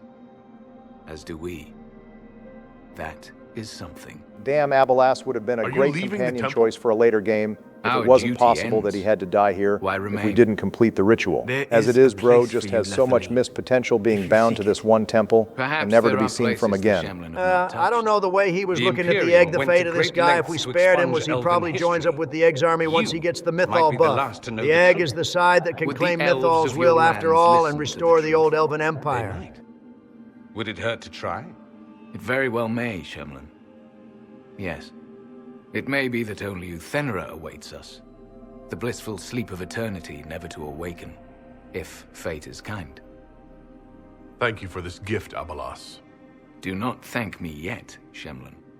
Malas amalin nahalam Abelas. Careful, Solus, you almost made a new friend there. You don't want people thinking you can have close personal connections with someone that isn't your ex-girlfriend. Also now looks like we have a little choice to make, and it's basically the last choice in the game now that the divine choice is settled. Choice is used in quotation marks because the choice gets made for us. And the only impact if we drink from the well is a slight dialogue change at the end of the quest and the weapon we use against Corypheus. This choice would have been more interesting to make earlier on, maybe sprinkle in some dialogue changes for other scenes like in the Fade, or dealing with Corypheus. Also, of course, add a negative like you're unable to fight one type of enemy encounter because you're leashed to Mythal now. As it is, the only major changes we get are in the DLCs, as the Augur can recognize that we drank from the well and can interpret the voices slightly, and one encounter can be skipped in Trespasser. Like I said, if I was playing an Elven Mage, I take the well's knowledge, no hesitation, and maybe if I wasn't bound to another being already, I might hear points about alternatives, but as is, the only option is Morrigan, I am afraid. Let's not be reckless. I don't want anyone hurt. Look possessed by a god or possessed by a feet finder, Dommy Mommy. I don't really care what your reason is. We are giving it to Mommy Morrigan before POTUS, Divine Smites, this entire party for denying his wife.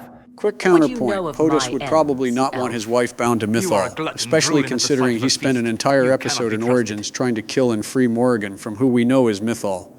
Of those present, I alone have the training to make use of this. Let me drink, Inquisitor. My decision might be made already, but that doesn't mean I can't check You Morrigan's alone. privilege a little first. This is my heritage. I have studied the oldest lore. I have delved into mysteries of which you could only dream. Can you honestly tell me there is anyone better suited? What about you, Solus? No. Do not ask me again. What about you, Dorian?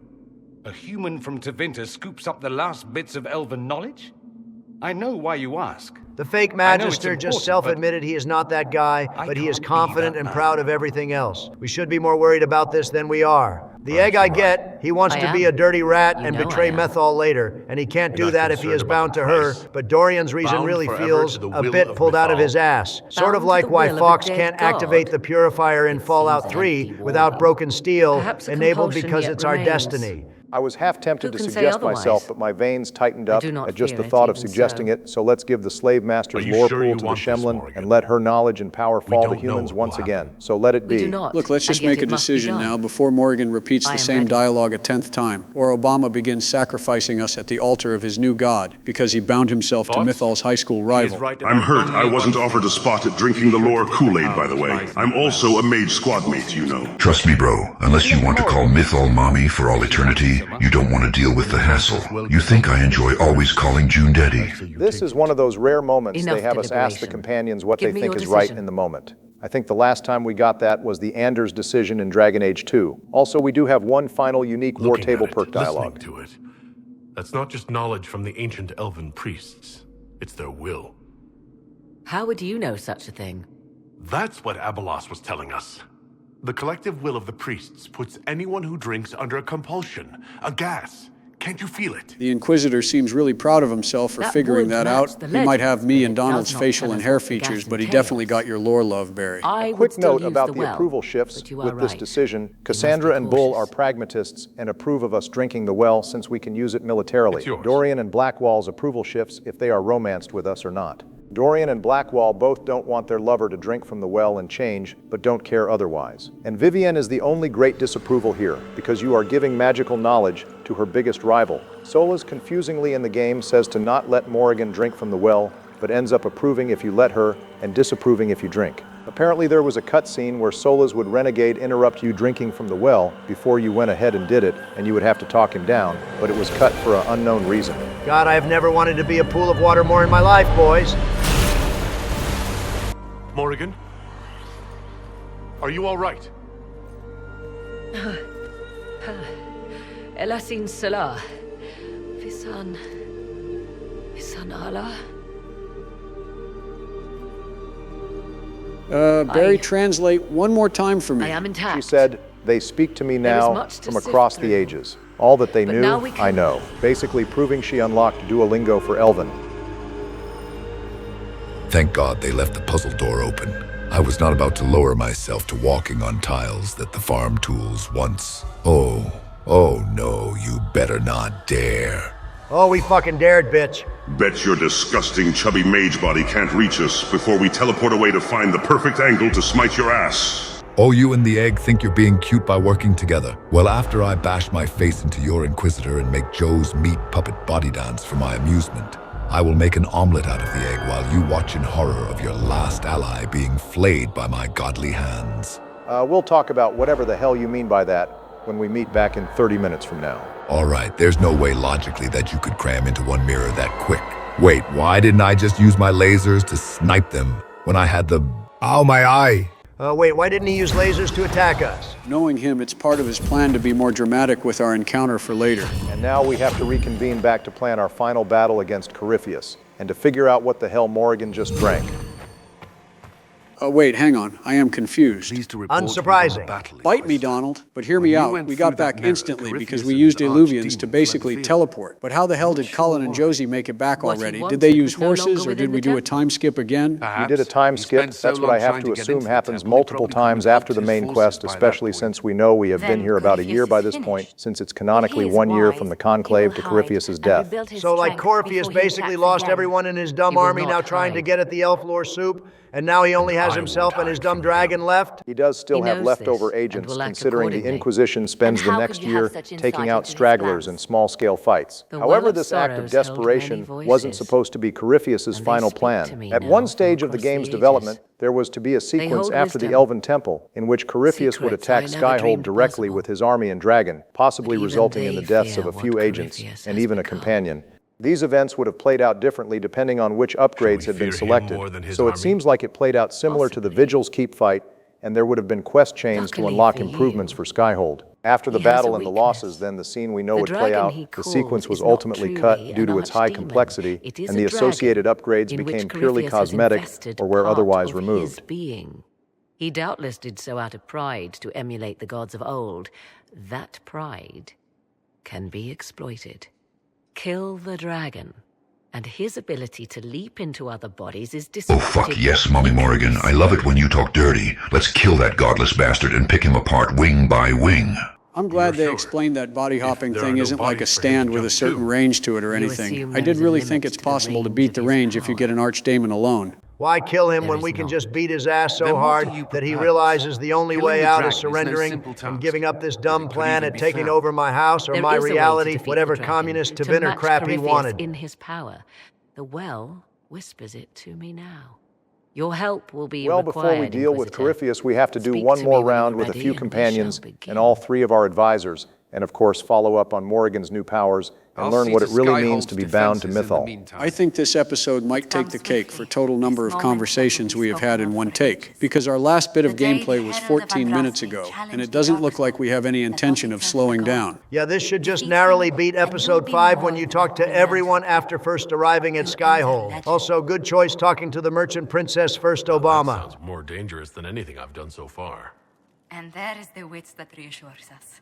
People joined the Inquisition after hearing you were blessed, but they've stayed because... You know, Harding already covered half of this with us, but it's still nice to hear from you, Josie. Thanks for always debriefing us and giving us more serotonin than we could possibly ever handle at our age. You know, this isn't the final conversation with anyone. Don't feel the need to get too sentimental just yet. That being said, Josie, if you liked the Arbor Wilds fight so much, you could always get a front row seat to us kicking Corypheus' ass across the skyline. I thought Dorian hated the books in this library. I guess they are growing on him now, all of a sudden. Temple.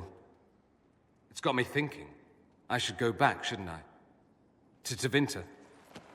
Once this is done. If we're still alive. This conversation is different if we hadn't brought Dorian along, since he never learns the truth about how Tevinter came into power after the Elven Fall. Instead, he will want to devote resources to finding other elves like Abelas and trying to contact them as to what they can learn. How does this relate to the Elven Temple? That elf, Abelas. He said the Imperium wasn't what destroyed the elves. My people would never accept that. You know, this is one thing I can give Failguard. Dorian's style might look whack as hell in that game, but they at least expand on him becoming a Magister and trying to change the Blood Robe capital to be slightly less the Blood Mage capital. Confront the legacy hanging over us like a shroud. Maybe not all of us want to, but that could be altered. If you can change weird minds, style or no, I am glad we don't have to fully say goodbye to Dorian like everyone else. He is a top-tier friend to the Inquisitor and the best introduction to Tevinter culture anyone could ask for. Yeah, I bet you are happy to keep seeing him Susbama. And there it is. I knew this was going to go a different direction. How many times do I have to say, I have a wife and kids? So does everyone in the Republican primaries, and yet Grindr still shuts down every time there's a big enough meetup. All right, that is definitely political content. Sleepy, hop off. Oh, I will hop off, but only to hop off you and hop on my beautiful bard. Oh, God, my love, I don't know how I will live without your song in my ear. You can just tune her out and replace it with the Archdemon's call. Even if my voice isn't in the band anymore, they still keep on playing. We prepare for flaming seas? Maybe collect all the snow from the frostbacks just in case. Leliana does give us a small war table quest here where we can use her scouts to investigate the well, which only unlocks because we use the arcane knowledge perk before making the well choice. We don't get much besides sentinel armor and influence, but it is nice to see some follow through here. Anyways, that covers 2 of our 3 advisors, but there is one more to check on, and he is not in the normal place. I shall not be left to wander the drifting roads of the beyond. 30 hours into this goddamn game, and this is the first time we have seen someone use the chapel. This is the game that specifically explores faith in the Maker, by the way. To be fair, only 1/3 of our inner circle is even faithful to the Maker. But still, yeah, we could have had a conversation with Cassandra or Liliana here at least once before now. I'm glad you haven't lost your faith. Hey, if anyone was going to do the cliche prayer before the big battle, it would be our martial advisor and former Templar. This would have worked even better if we had a Vigil's Keep style invasion here first, but I will stop harping on that it was cut, and we still have a peak ending ahead of us. Are we prepared? We will be. I should return to my duties. There's more to be done. So to kill Corypheus, all we have to do is kill his dragon first? That's easy.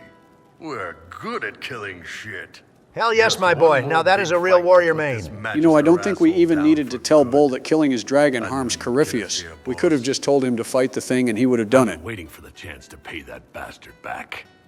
Yeah, this is gonna be fun. Can't wait to see him in action. Also, goddammit, do we have to talk to the Cockney elf next? We were on such a roll until this point. Oh God, this conversation, I was actually hoping we would just skip this part altogether because I don't even have a defense ready. I mean, we didn't drink from the well, and we aren't romancing her, so this won't get as toxic as it could be. Maybe just a bit petty, if anything. Wait, no, I'm not. It's just the funniest, isn't it? That creaky old Abelas in Mythal saying the elves weren't destroyed by Tevinter. I mean, I really hate to say this and give her any credit, but is she really that wrong here? The elves acted like victims, but their leaders were legit worse than the Magisters if you think about it. I guess a broken clock really can be right twice. This part of the conversation isn't really what people have a problem with Donald. She is perfectly fine to beef with the Dalish elves, even if it does come across as petty and simple. If you drank from the well, though, she will straight up hold you at arrow point for most of the conversation, and then quote Anders' logic of, if you attack someone who is possessed, they will have to attack you. And that doesn't even cover if you are in a romance with her during this scene. If you are an elf inquisitor, you have to say you forsake all of the elvish gods and completely change religions, or else she will break up with you. Because even the possibility of the elven gods being real scares her that much that she wants to pretend they don't exist. It makes sense for her character, but it's really damn toxic, because you knew who she was before you dated her Sarah. Damn, the Cockney elf must be having full-blown panic attacks every day, once the egg lets the ancient elves out in the next game. Yeah, either that or she is on her high horse about how right she is. Also, Sarah, I know you didn't meet him, but we are like the first Inquisitor who believes in both gods and has room for both. No, now you're stupid. You can't think that because it's stupid. But everything we saw. Why believe it? Because Abelas looked weird? If that's all it takes, Corypheus' shitheel is full of lumpy truth. I get it. You're an elf. Be all elfy. But this? You're the frigging herald of Andraste. Every time you open your mouth, you'll sound like an idiot. I mean, given who we let pilot this guy 1/3 of the time, that isn't too far away from being right. It's really sweet how you and Sarah can be Sundari elf haters together. You two have really grown a lot this series, even if you still act the same. Whatever. Now let's go check in on my son right upstairs. I know he has a conversation too. And then he didn't. That's why he Yeah, apparently his name was Tom or something. We didn't really get all the details there. It's almost like we missed some context. So this scene's conversation stays mostly the same, but the outcome is different depending on if we made Cole more human or more spirit-like. If we made him more spirit-like, he will still be reminded of what happened to Mage Cole in the tower, but he will realize his death is hurting him and make himself forget about Mage Cole entirely. When he regains himself, he no longer acknowledges himself as Cole, but says, I am still here to help you, fully embracing becoming a spirit again. If a man can be dead and then not, could I have saved the real Cole? Also, if you guys wanted more Cole in your life, when this series is over, his actor James Norton plays one of the main characters in Season 3 of House of Dragon, Ormond Hightower. Oh my God, I was so excited when I heard my son again that I started screaming, it's Cole. That's my son. Unfortunately, there is a different character in House of Dragon named Cole, so Jill thought I was having an episode and fed a double dose of pills down my throat. Excuse me, what the fuck? You're telling me she can do that with random shit, but she can't do that when we are gaming and you start flopping on the ground? She doesn't really check me when I go out with you guys. It's mostly at home when she starts watching me, like I am an Avengers-level threat. Well, we are nearing the end of the companion roundup, since Blackwall and Varric have no new dialogue after the Well of Sorrows. So let's go let Vivienne vent about how dangerous Morrigan is again. It's been quite the momentous day, hasn't it, my dear? We should probably give some thought to the very likely possibility that Morrigan will use her new power against us. I said it once, and I will say it again. These two just need to go the Jack and Miranda route and kiss to resolve their animosity. He says as he holds out his camcorder and baby oil. Although being real here for a moment, we have far bigger fish to fry than Morrigan, even if we were worried about that, which we are not. I'm more concerned with Vivienne's actions at the moment, since she is about to be divine in like 30 minutes. Not to mention the Elven Pantheon invasion that is about to befall the entire country. We really shouldn't have to worry about our own inner circle outside of one particular member. On a completely unrelated note, let's go see what Solus has to say. Egg haters, I have joyous news. If my math is correct, we only have 2 more conversations with this guy in the entire game. One of those being less than a minute long. The power of the well once Corypheus is dead. Oh wow, Solus, that's a really loaded question that came out of nowhere compared to what you usually talk about? Do you have a sudden deep understanding of leadership that you want to share with the rest of the class? I mean, he is an edgy bookworm loner. Of course he would disapprove of working with others to make the world better. Bro thinks the only person who can improve the world is himself, after all. Yeah, and apparently he would kill his allies that try to give him advice, rather than actually think they have something useful to say and try to course correct. Also, don't think a little glaze is going to stop me from using out everything you knew in the temple plus the Winter Palace and Blackwall conversations. But it will not be this time. I believe even you know that. Why is this so important to you? You have not been what I expected, Inquisitor. You have impressed me. You must not let false modesty allow you to pass your power to someone else. There are few regrets sharper than watching fools squander what you sacrifice to achieve. Forgive my melancholy. Corypheus has cost us much. Well, this is basically his goodbye to the Inquisition then, and I can't lie.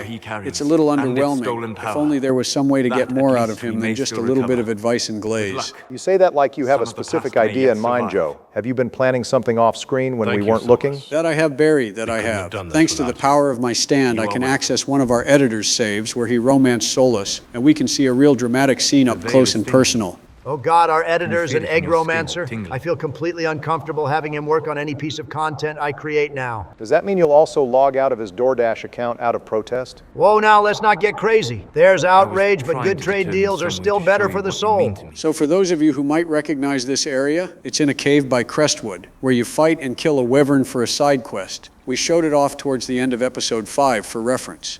I'm listening, and I can offer a few suggestions. I shall bear that in mind. For now, the best gift I can offer is the truth. Oh my God, the truth? That must be a brand new word you learned on TikTok today. Let's hear it then, Egg Boy. To find someone who could draw my attention from the Fade. You have become important to me. More important than I could have imagined. So if you noticed, he said he wanted to tell the truth twice here, and there was a pause before he finally revealed what he was talking about. It's safe to assume he was about to reveal who he really was out of his deep love for his romance, but he chickened out last second and does what he always does, distract us with an interesting lore theory so we don't think about how he really knows what he is telling us. Yeah, we all know that he is a way better liar than Anders, and Blackwall, those guys could at least own up to their mistakes in the end. The egg literally would be caught in 4K, giving the orb to Corypheus, and committing war crimes on civilians and still justify them as the greater good that only he can achieve. This isn't even the worst of what's going to happen in this scene, but what do you boys think about the Valicene decision? Should an Inquisitor remove those markings, since they were slave markings? It's a weird cultural question we have here. These were slave markings on one hand, and wearing this certainly feels a little dirty, but on the other hand, the only person alive who remembers what Valicene is seems to be Solas or other ancient elves like Abelas, who are not members of modern society. So one could look at the Valicene as moving past what it once was and is now a symbol of Dalish religion that honors the elven ancestors. It's really dealer's choice, but that's how I like to look at it. It really is its own thing. Got it? So Democrats are pro-slavery. Good to know. That would be what you take away from that, Donald. No one here is surprised. It was selfish of me. I look at you and I see what you truly are. But hey, Solus, even if your lore dump was ignored, looks like you still pulled the girl. Good work. Just keep things chill and you won't fumble. You told me because you wanted to help. But the Valicene is part of who I am. I hope you can see... Stop. You are perfect exactly as you are. No, gross, he's touching our mouth. Crazy to think there's a large subset of players who think kissing Solus is as hot as kissing Morrigan or Mommy Cassandra. We truly live in a diverse world. Unfortunate amount of information. The egg appears to be an ass man.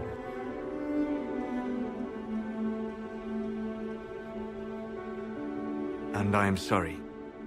I distracted you from your duty. It will never happen again. Hey, yo, my elf brother, you literally said the worst thing you could have possibly said in this situation to bag the elf girl. Pass the controller, bro. So because Solus can't man up and be honest with his romance here, but he still plans on betraying her by using the orb to tear down the veil, he figures his best chance is breaking up with his waifu now to make the betrayal sting a little less. And to make Solus Mancer's hurt worse, this was how the romance ended in the base game before Trespasser released. That's nothing new as far as EA is concerned. The only way to get a happy ending with Morrigan was to pay $5 and play through the Witch Hunt DLC. Also, I feel like I'm watching a damn telenovela right now. Before we move on to a happier romance, we can press him a little further about why he broke up with us. This must have been the start of the high school desperation kink they gave Solus-loving Inquisitors in the next game. We must focus on what matters. Harden your heart to a cutting edge, and put that pain to good use against Corypheus. Solus is really pulling the cliche "it's not you, it's me" routine. Bro must have learned to break up with us by reading one of Varric's books, because there's no way an emotionally intelligent person would do all of this. Who the hell thinks the egg is emotionally intelligent? Please stand up. And selfish of me. Let that be enough. When Solus says that all will become clear after Corypheus is defeated, he means we will watch an out-of-character cutscene revealing why he did this, and then have to wait for the final DLC launch to fully explain everything to our Inquisitor face-to-face. All right, well, back to our main character, because there's one final companion to check in on. God, it feels so good to see her again. I haven't seen her yet this episode. Mula Mula. The fuck are you talking about? You literally saw her at the start of the episode and made out with her. Oh God, how could I forget? Oh, Mommy Cassandra, please punish me. I deserve it. It's good to see the Temu dragon turn tail and ran. That's excellent slander. I will have to use when we finally take him down. Corypheus' plans are to make a dramatic tantrum since the developers decided that a final bloody nose to give this guy some weight was too hard to code, I suppose. Also, we have literally fought him one-on-one in Dragon Age 2 and won. I'm sure we got this again. Oh God, my heart melts when we are together, my love. I am ready to fly away like a dove. Hand in hand, we will beat the blight, then you'll ravish me when we are out of sight. Holy Bars Batman. The man I love. Victory close at hand. The time has come to consider what will come next. All right, Obama's bars were really good, but this line from the Inquisitor here is even cheesier than anything you two or our editor could come up with. Just like Barry, it seems Lavalan is a big softie when it comes to Cassandra. Not that Mommy Cassandra needs to know this, but we spent the last 4 episodes guaranteeing that she will not be divine and that Vivienne will. So I guess we can spend our time killing demons and making out, ooh ho ho ho.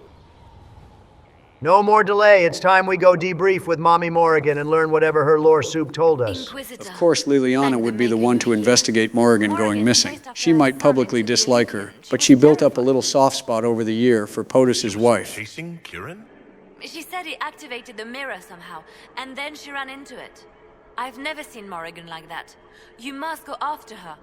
I will find help, Inquisitor. Where the hell does the basic bard think she is running to? She ran off like little Timmy got stuck in a well, but who besides the Inquisitor could really help us here? Solus probably could, but he knows what's about to happen in that mirror and would want no part of it. Also, did we just end up in the Fear Realm again from the Adamant questline? Do you think we can stop by and try to pick up Hawk? I'm sure this isn't supposed to look exactly like the Fear Realm, but we were short on assets since the Fade is only option 1 of 2 where we can meet Mythal. The other being a random shrine in Ferelden if we never did the Dark Ritual in Origins. Wait, hang on. So the mirror just took us to the Fade, right? And remember how Meryl's keeper in Dragon Age 2 said the mirror would open up to the Fade where the Pride Demon would kill her? Looks like these things can go to the Fade after all. Maybe Meryl was about to be cooked if she got her way. Of course you would remember something that specifically slanders Mommy Meryl. These things only lead to the Fade if they are supposed to, like Solus's and Mythal in this case. We know Meryl's mirror led to the Crossroads. I mean, Mythal just proved these things can lead to the Fade, even if they have another point of origin. But yeah, unless that random Pride Demon knew how to alter them, the Keeper was straight up wrong about these things. He could literally be anywhere. Whatever happens to him now, 'tis my doing. I set him on this path. Also, Claudia Black's rent was absolutely due with this scene here. The emotional range goes hard. Just a little I mean, longer. we already know Connor is voiced by her real-life son. She is probably putting in There some he massive character bleed into this performance. Oh, fuck boys, not only is Mommy Morrigan here, but I can smell Grandmommy Mythal is also nearby. Haga haga ooga, chaka ooga ooga fuck boys. It's a good thing I brought 2 dog collars. Well, well, well, what have we here? They really missed the opportunity to use that Easter egg one more time. Humana, humana, humana, humana, humana, humana, humana, humana, humana, choo choo choo. You know he has been pretty calm on the Gunnar scale all series without Isabella and Morrigan here. I think we should let him have this one. So this In is all some silence, kind of of course, we need to let this family scene reunion? play out. That doesn't help me any fucking way, by the way. But goody duty for you, I guess. It rather warms the heart, does it not? Kieran is not your grandson. Let him go. As if I were holding the boy hostage. She's always been ungrateful, you see. Ungrateful! I know how you plan to extend your life, wicked crone. You will not have me, and you will not have my son. That's quite enough. You'll endanger the boy. Damn, normally I'm the one who assumes direct control. This is kinda jarring. Done to me. I have done nothing. You drank from the well of your own volition. You Mythal. It's absolutely like Mythal to betray you at the last moment with the terms and conditions. Even if you didn't read said terms and conditions, you still got screwed over by the great betrayer Morrigan. Just be glad she isn't razing your house to the ground while you watch. Those are manners. That being said, I am role-playing a Dalish elf, so it is nice to meet you. Okay, honestly, just bring Donald back out with the gooning. I'd rather have that than whatever is going on with you at the moment, Barry. Also, Mythal over here is really bringing up every single lore point from Origins in one sentence. We may have tried that once before, but POTUS would be more than happy to square up again for round 2, this time with upgraded Awakening armor. And you don't have a free crystal revive like you did in Dragon Age 2. Yeah, you get used to calls over time, or you would get used to them if you were reunited in power once again. Hint, hint, nudge, nudge. That probably won't happen again, Themi. Sorry to break it to you. There's only one outcome to what happens with Kieran, whether we like it or not. A wisp of an ancient being, and she granted me all I wanted and more. All right, I think I am back now from surviving the double Mommy Morrigans on my screen. Just in time, too, because shit is about to get dramatic.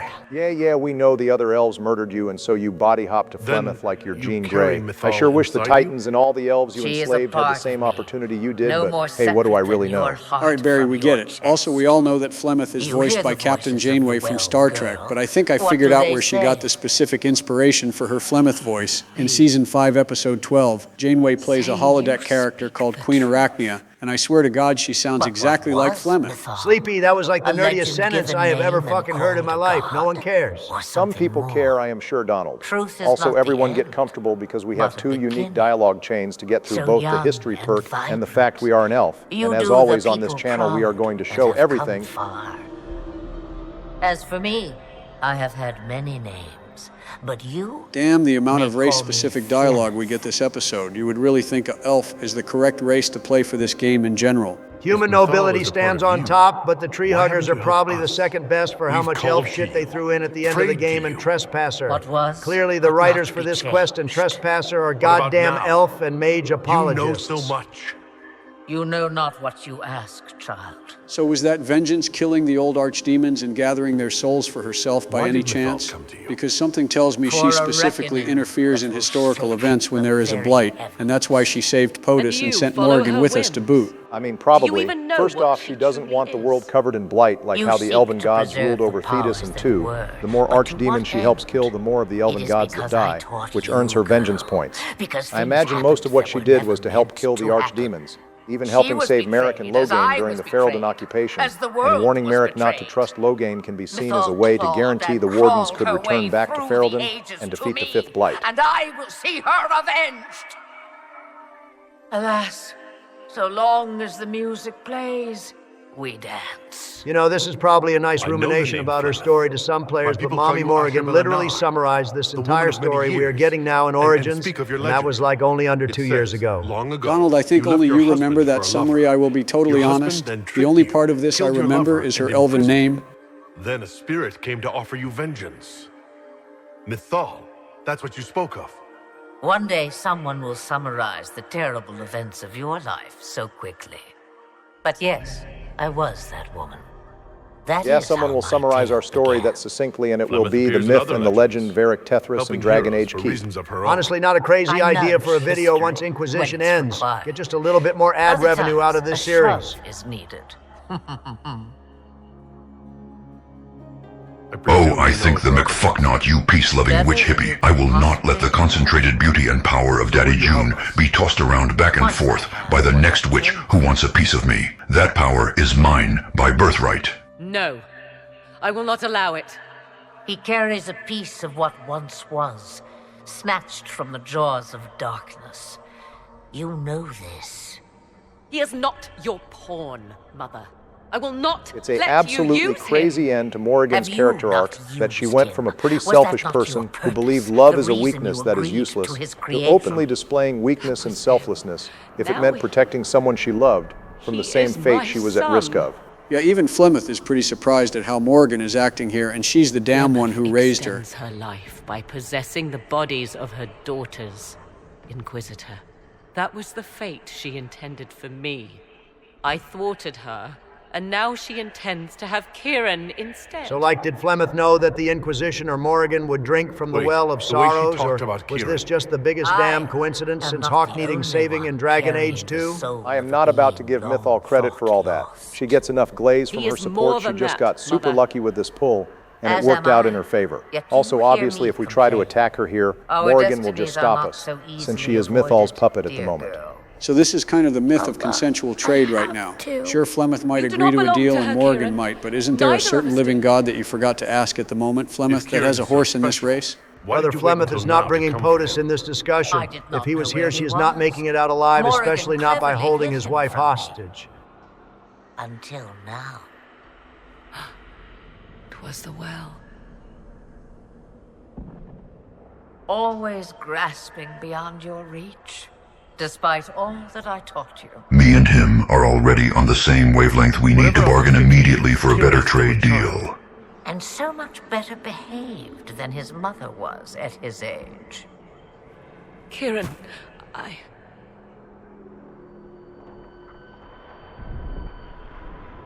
As you wish. Hear my proposal, dear girl. Let me take the lad, and you are free of me forever. I will never interfere with or harm you again. Or keep the lad with you, and you will never be safe from me. I will have my due. He returns with me. Decided so quickly. Do whatever you wish. Take over my body now if you must, but Kieran will be free. Damn, she really has changed. She just put someone before her own well-being. I don't even think she would do that with POTUS. I think someone really is cutting onions in the Oval Office right now. This shit always gets me right in the feelings. That is just one of 100 reasons why she will be Mommy Morrigan. Flemeth might have a god inside of her, but I think even her feelings got hurt a little at how much Morrigan has changed from who she once was.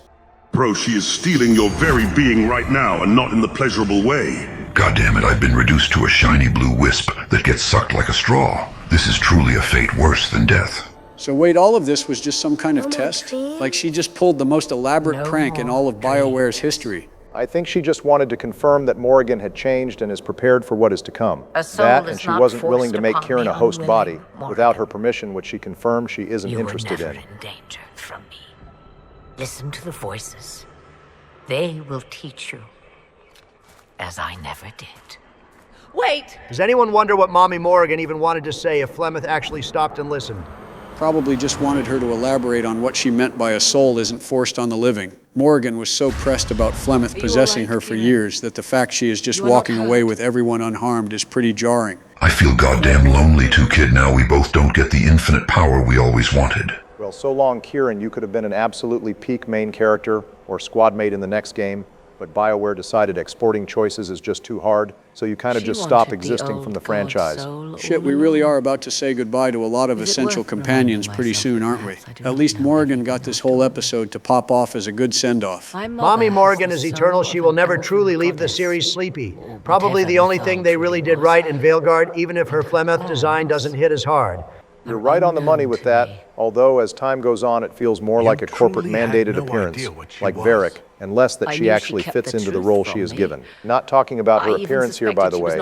As long as Morrigan has the old god baby Kieran, this entire storyline is peak. Also, if we had drank from the well ourselves, this scene here would be slightly more involved.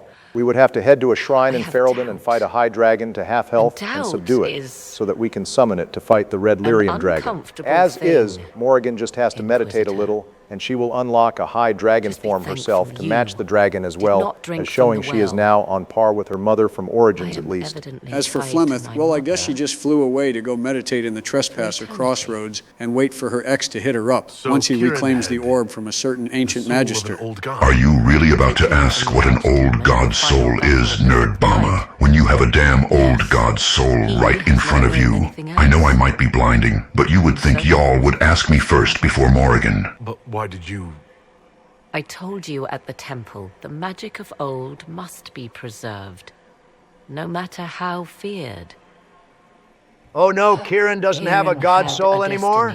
Well, now he only has the genes from one of the world's most powerful and beautiful mages, and a living god dwarf with the blood of the kings of Orzammar. How will he ever survive? Yeah, realistically, Kieran will be fine. He has amazing opportunities given Morrigan's connections with Empress Celine and the Inquisition, but it's just normal mom worry stuff, like making sure you have your coat in case it rains, or checking to see if our home is put up on Craigslist to buy unregistered firearms. Normal kid stuff. Dear God, Sleepy, every day I wish we were still debating together so I could use this shit against you. Now we must prepare to face Corypheus himself. It seems Mother was right. The voices of the well tell me I will I guess we have to close the mirror dramatically as a sign that Morrigan has closure against Flemeth. Well, before we do the final fight, we can have one last conversation with Morrigan about how she feels about being bound to Mythal and what Flemeth's possible plans might be now. I mean, she is just as confused as we the players are at the moment, but I guess she can guess with arcane mumbo-jumbo to make something that might make sense. Mother must be very pleased. If I see her again, I will have no choice but to do everything. Damn, just like a pro ball player entering the college scene for the first time, you have to do everything your mom tells you, even if you're an adult. Okay, again, we really need to stop overhyping Mythal's prediction powers here. She did not know Corypheus was going to fiend over the well, or that the Inquisition and Morrigan were going to get it first. She's a powerful mage, not goddamn Darth Sidious grooming Anakin since birth and given Disney plot armor. I don't know, Barry. It's certainly seeming like the game is implying Flemeth may have been a conductor of fate the entire series. You might just be a little bit biased because of, well, you know who. I am not biased.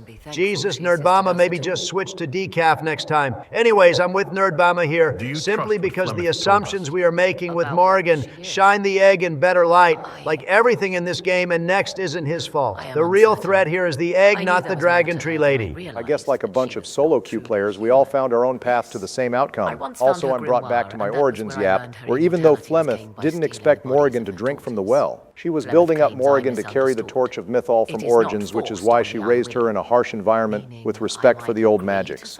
A fusion of Mommy Morrigan and Mommy Mythal, two greats in the horny department like goddamn Gojada, but for the goth lovers this time. Also, I hope that plan to relocate with Kieran involves more POTUS time in the mirror world. Considering we don't hear from either of them, in Trespasser I imagine we very well will. So what do you intend to do now? Once Corypheus is defeated, I will take Kieran and leave. Where I will go is uncertain. I must consider the fact that Flemeth may yet have plans for me. I am, after all, her servant. Such a delight. Yet we must now consider the coming battle. I hope all I learned from the well proves... Anyways, Morrigan, why don't you go over why you suddenly care about elf lore? It's probably the biggest up-in-the-air question in this game. The Dalish are not the only ones interested in the distant past, Inquisitor. Indeed, my skills allow me access to places the Dalish dare not even I guess that dream is of. fair about the exploration ancient side of elves hold things, but the secrets personal they have not interest yet just given feels out. like it was because there's already a shallow pool. Well, we have given Morrigan her almost 2 hours of fame, so now it's time to deal with our main antagonist once and for all. Fuck yes. Justice, fire up the engines. It's time for Operation Valkyrie. You got it, bro. I will hold down the fort here. What just happened? Did he just leave my mind again? All will be revealed soon. Oh, Jesus, that's what he said about the Dragon Age 2 piss bomb? Something tells me this isn't going to end well. Hey, given the road we had to take to get here, it can't possibly be in the top 10 of the worst things we've done. Began with no success. His dragon must come and go from somewhere. Oh, what about the deep roads? Hold on, guys. I would love to debate about this more, but I just got a ping from my hand phone, and it looks kind of urgent. Presidents, come out to play I. Presidents, come out to play I. Presidents, come out to play I.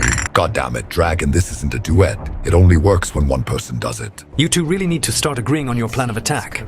The ancient elves were always on a united bond with their hold beast. Yes, and I'm sure they use tree sap for lube, but I ain't doing that shit. Presidents, come face my awakened form and learn the true meaning of divinity. Yada, yada, yada. Just keep stroking that millimeter defeater ego in the meantime, little bro. Thanks for waiting for us to finish our lore like a good boy. Well, I guess we better not keep him waiting. Who are you going to bring to the fight, Barry? We started the game with Solus, Cassandra, and Varric, so why not end the game with them? Besides, Varric deserves his get back since he already fought and killed him once before. Solus and Varric on the same damn team feels like heresy, but I really can't argue your reasoning. Plus, it would explain why the egg is here to cry over his broken orb, instead of just randomly teleporting to us after the fight. Reason number 48. Why the Maker isn't real. Andraste didn't defeat the Empire herself with the help of the Maker. She was actually losing so soundly that she was captured and executed, and only because the true sons and daughters of Thedas wavered in their duty to magic did that religion become popular. Reason number 49. I can plant piss bombs in every single chantry in Thedas. No divine or spirit entity would do jack shit to stop me. In fact, the last person who tried it was killed by another mage, mind you. And the final reason, number 50. If you all saw the bullshit ending that this series has for us in the next game, you would know that there is no God. All right, you talked about that bullshit game. It's time to die for good, you Magister bitch. Cut his balls off and sell them to the nearest Mabari stable. Ah, yes. If it isn't the 3 leaders who love having others inside them. When is it going to be my turn, gentlemen? Mega pause. Don't let them get in your head, Corypheus. They lie as easily as they breathe, and they are betrayers all. Oh damn, so Solus really has an alliance with Cory? That's low man even for you. You can't even use the Warden brainwashing excuse either. An alliance is between equals. This is simply tech support for the inferior elven technology that will be your end. Yeah, sure thing, my friend. Just make sure to use those commands I gave you, and you will be all set. Wait, commands? Are we playing Dragon Age or goddamn Street Fighter? Oh, allow me to demonstrate. Tide key TCL, set meter gravity to 0.0. Guys, Solus taught him console commands in a game that literally doesn't have console commands. Okay, this might just nearly reach into the top 15 of our worst moments, but we still have a ways to go. Look at you 3. You act superior with your jokes and lore, but you're no better than the magisters of old, prattling on in a barely functioning relationship, each with a different direction in mind. And of course, you can never see the good of the whole when your own interests conflict. Does that count as political content? I can't really tell. Enough of your political content. I know you 3 are doomed to fail because I have seen this tale more time than you can imagine. Besides, this series would be nothing without me. I'm the one that tricked Biden into the joining. I awakened the Archdemon. I convinced him to stop playing Veilguard, and now I am here to rule. I don't need anyone else unlike you 3 either. Unless those that serve me, speaking of, come forth, Dragon. Yes, Daddy. Heavy pause. And stop calling me that. You will call me Father or my Lord. Yes, Father. Now I will show you bitch boys the power of a true archdemon. Oh, you're a demon, all right, but not an archdemon. Oh, yeah? What's the difference? Presentation. Hell yeah, bro. Rip his nuts off. What the fuck? Fuck? Ah, so you're just cheating now too, I see. Well, I guess imitation is a form of flattery. You can't cheat what's already in the game, bitch. Yeah, plus we had like nothing to do with this. It was all these 2 on this one chief. Proud to see my Thami grow up and overtake the Morrigan dragon to beat up his arch-rival. Well, my child will kick your child's ass in 10 seconds flat, President Biden. But you have far bigger worries in front of you. I still have the orb, remember, and it's time for some more fun. Corypheus.set ad spells 99. I now have every single spell in the game unlocked, mortals. Fear me. Okay, that would be great if you're making a tier list or something, but wouldn't adding all those spells make it more difficult to use the spell you want to use in a given scenario? There's only so many quick key bars. What? No, that's not how this works. And also shut up. I have 99 spells now. You only have like 20. That is significantly lower than 99. Now watch me defy gravity, bitch. Who the hell do you think you are, Cynthia Erivo? Jesus, I can't even tell what is the orb anymore, or if the game is glitching again, because we have an audience, or because the soulless orb is breaking the reality of the world. I don't think it really matters who is doing it. The problem is that it is happening, and we need to put a stop to it. Huh. Okay, if you want to use a couple hundred spells to give Obama a single death here, we really won't complain, by the way. Feel free to do some more bullshit. Donald, no, if he kills us here, he might just take over my body and do that blood puppet thing with me. Oh, please. Behold my full bar power. Limit breaker red lyrium wave. Oh fuck, he just one-shot the Inquisitor. Also, wait, why is he just standing there now? Is the orb glitching him or something? Why is he just standing there T-posing at us right now? All right, lyrium ascendance. Ascendance, it's all the way on page 5? Why is there a goddamn page 5? Oh, you fools go ahead and flail your weapons at me all you like. Once I reach my second stage, I have a final trick with this orb that will bring you 3 to your knees. Well, I hope it doesn't involve stepping on us with those lyrium high heels you're wearing, because we aren't into that. But it might just excite Barry more. Wait, ain't no shot the final boss has goddamn high heels on? Fuck you, I really am Cynthia Erivo now. And these pumps are perfectly great for defying gravity. I think they look great on you, Father. Hey, little wing, less fashion advice and more trying to pick up the pace and catch me, fat ass. I would if you weren't being such a goddamn coward. Get over here and finish this. It's the Joestar family secret technique that Biden taught me, but I added my own twist to it. Have you played Pokemon by chance? What, why? Because just like Charizard defeating Magmar, I'm about to seismic toss your ass. And it's a move that deals more damage the more you weigh. And judging by those thighs, this is going for the max roll, fat ass. Ha ha ha. Well, I might be a fat ass, but these big thighs survived the fall while you're dead in the dirt. Now I just have to reunite with my father and oh shit, hey guys, when did you all get here? Well, we reached the second stage of the fight, and I need to kill one more dragon to even out with Joe and Donald with 4 kills, so you'll do. Father, I seem to have shattered my wing on impact, but I have the presidents cornered right where we want them. Let us unite our strength into one, and together we can defeat the bitch boys and conquer their land once and for all. God damn it, how did the egg twist the orb to trigger the final code? I am no helicopter parent dragon. You can sink or swim in this world. It's your fate to decide. Father, it's 4-on-1, and I'm at half health. There's no reason we can't finish them if you limit break while I take their hits. Damn, I'm starting to feel bad for this thing, I'm not gonna lie. Don't feel bad for me, mortal. Even if I die here, I still proved I am the superior archdemon and killed that fake beauty dragon once and for all. My name will go down in legend. Yotema Dragon, I'ma let you finish, but I'm right fucking here, by the way. Oh, hey, Themi, welcome back. What the? But I saw you fucking die. How the hell are you here? Well, you would know this if you were a real archdemon, that I can transfer my soul into the nearest blighted entity, such as Sleepy Joe, for example. Oh, so you run away after losing and leave your betters to finish me off? Some blighted horror you turned out to be. Hey, at least my teammates showed up. Plus, I've learned something after 2 years of being in this guy's head. Sometimes you get to be the main character, and sometimes you get to be an important side character that grounds the dragon long enough for the main character to kill it. Shout out to Riordan. A unique kill animation based on class? I didn't think Inquisition had it in them, being honest. Father, I fought and died for you. May your song be carried in the blighted chorus across the realm of your victory, as I can no longer sing. You just killed my dragon. I think I need a moment here. You know what, you don't really deserve it, but he seemed like a loyal guy, so we will give you that. Thank you. I knew him a long time, and I put so much damn lyrium into that thing. Like literally hundreds of thousands of lyrium went into blighting that thing. How the hell am I going to financially recover from this?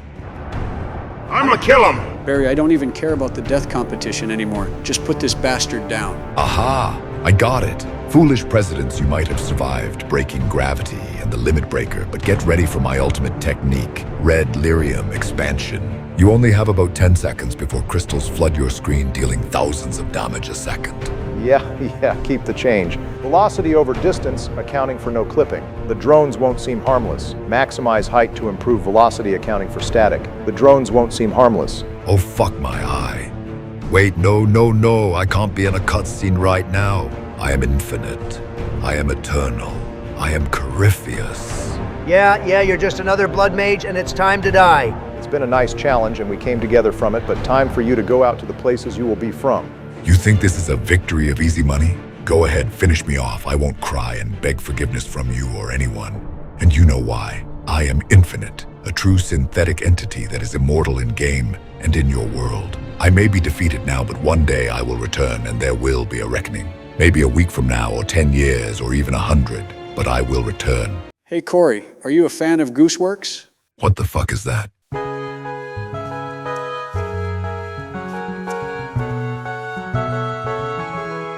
Isn't she lovely? Isn't she wonderful? Isn't she special? Let's live for a minute, oh. I never thought no love would be making one is for me and she. But isn't she lovely, babe? Oh, no.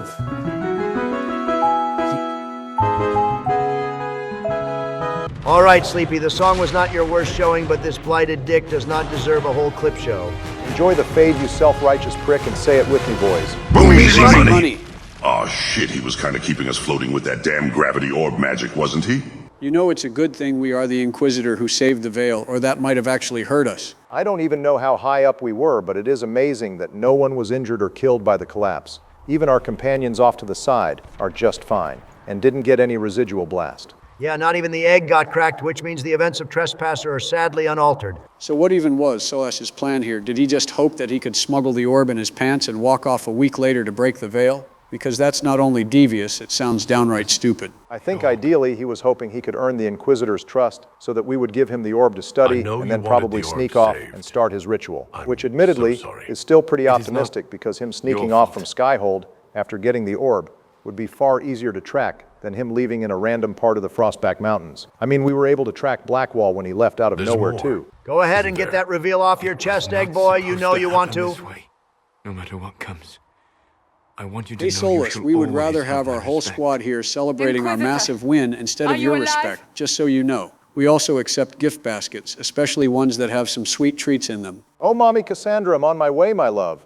Oh, look at that. The gang is all here except the absolute worst one of us who never told us his real name or why he was really here. This is why Inquisition is a peak goddamn game. I sort of wish everyone was in their combat armor here and that we got a brief scene that everyone who wasn't in our squad was fighting demons pouring out of the breach while we dealt with the boss, but I guess everyone showed up just to see the big moment. And it seems the breach is finally closed. Hey, let's go. We finally have a repaired Veil. Hopefully no one does anything to fuck it all up, especially in Tevinter. So did Solus teleport, or did he straight up just run really fast away when we weren't looking? I think he has Michael Myers level teleportation, but those are questions for later. For now, we have a peak post-game ceremony to attend. I'll pull out some cold beers and some even colder packs to open. Goddamn, every single NPC is here to congratulate us. Did we defeat the final boss, or are we about to be sworn into office because they both require far different suits? Now, when Josie starts cheering again, that's when we will really know when to celebrate. Also, look at that every single person who deserves applause in one single area. That's well deserved. Again, there is one person from our squad missing Donald. I believe what I said was every single squad mate who deserves applause. I didn't stutter at all. I'm not Sleepy Joe. Now let's see how our advisors handle another aura farming moment.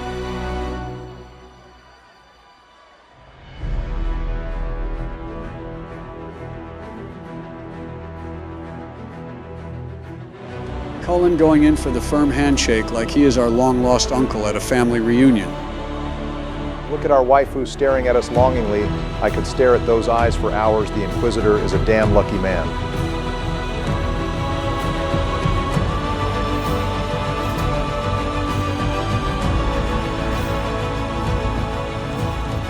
Yo, Inquisitor, it's time to give a speech, man. It's your big moment. You're a goddamn hero. guess he chickened out of a speech, sort of like a kid at the diving board backing away last moment. Kind of disappointing. But hey, he defeated Corypheus. He can celebrate any kind of way he wants. My agents have found no trace of Solus. He has simply vanished. Sounds good to me. Don't look for him and pass me another beer. Donald, we really shouldn't leave Solus unattended. We know exactly what he is going to do if left to his own devices. Oh, God damn it, fine. Hold off on that beer. I have to go and shatter an egg first before he ascends to godhood. You said he was upset about the orb. That can't be the only reason. It's about time we mention how absolutely shafted Sola's Mancers were at the end of Inquisition. At this point forward, it's basically as if you don't have a romance, and you have no idea where you even stand with Sola's either. If you wanted any kind of closure, you had to shell out $12 for a DLC. Technically, a lot of things got pushed back to Trespasser, but yeah, romancing Solus has to be even more unsatisfying pre-Trespasser than even romancing Morrigan pre-Witch Hunt. Mommy Morrigan still shows up. She just showed up as a little dog next to Stan instead. The egg goddamn skipped our celebration to go hook up with his ex-girlfriend instead. Speaking of origins, this ceremony plays out basically the exact same way as it did in the first game. We have a giant hall with our squad mates and advisors strewn about, and we can hear their goals and parting words. And we have some nobles who want their moment with the Inquisitor. Only difference is we can share a final moment with our romance as long as they aren't, absent from the party. Damn, we really came far from the elf who was arrested at the start of the game for being the wrong race at the scene of the crime. It also helps that we started shouting about being the chosen one, and we kept getting blessed by Andraste and Lord Sandal in the Fade, according to every single eyewitness testimony. Now you are the only power left standing.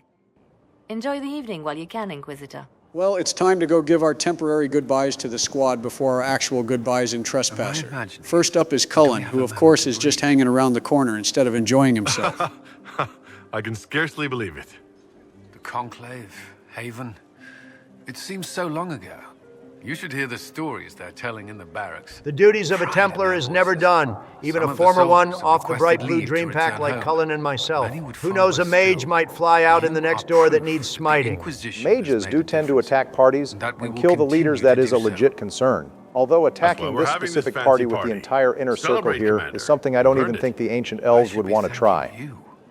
You gave me a chance to... Anyways, Cullen is about to be the poster child for every other Templar while still having time to leave the army and adopt a dog. I don't think any man could ask for more. May you always catch and smite mages in your dreams, big guy. Next up, I guess we have time to get lied to one more time with Beardwall. At least he can own up to lying to us, I suppose. I guess you were there, Tom Wall, but I can't lie. I don't know what you and the other 6 squad mates were doing. Dragon Age has a really big problem with giving non-party member squad mates tasks to do on big missions. But hey, if you felt you were there, then that's important too, Tom. Only Origins and to a small extent Veilguard had actual gameplay sections where non-party members were fighting and doing their own tasks to help the battle, unfortunately. Probably because it's a bitch to do gameplay-wise. Also, I can't lie, I do prefer Blackwall's Warden conversation here, where he jokes about a Warden recruit defeating the first ever Darkspawn. Well, now he gets to be a free agent and find out who Tom really is, which is just as peak in my eyes. Thanks for being my go-to tank, Big Dog.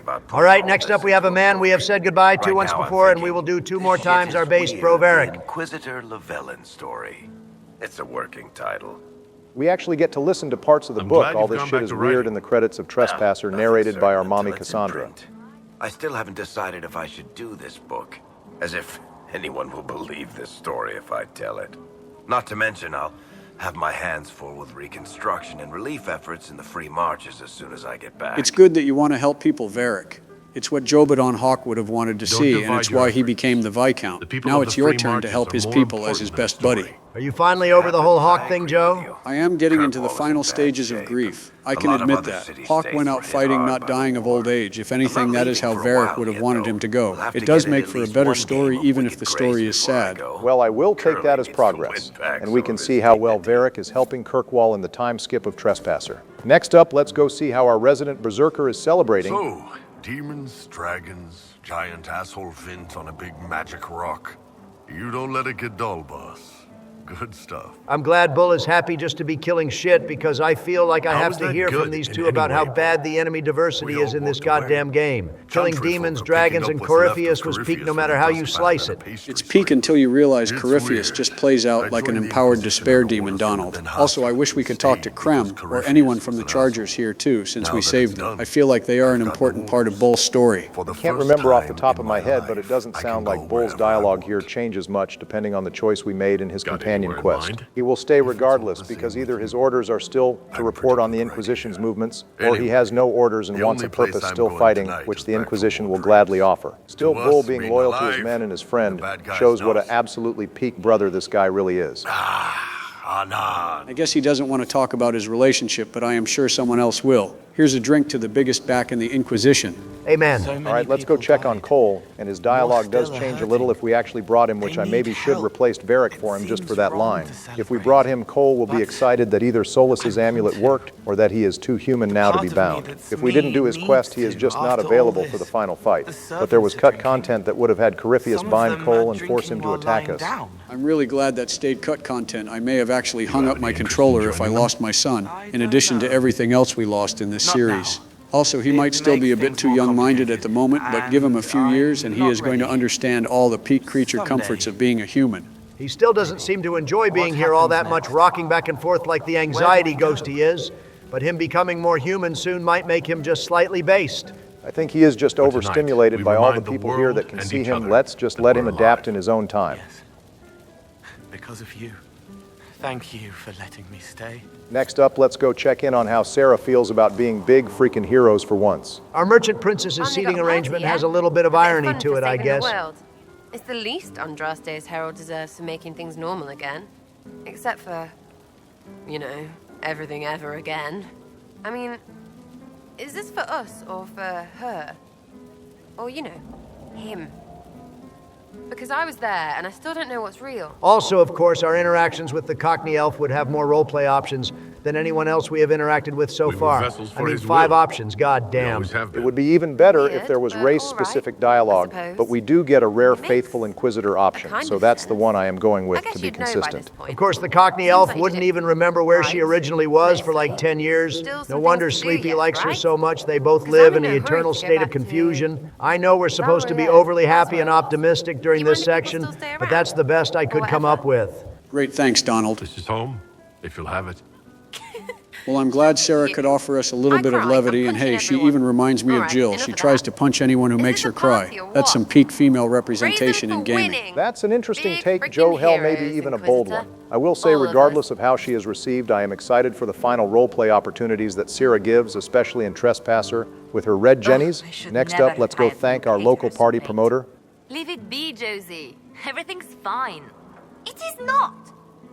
I'm so sorry. I'm so glad we can fight demons and darkspawn so our merchant princess can relax and focus on things like party planning and caterers. It's a real beautiful relationship we have going on here.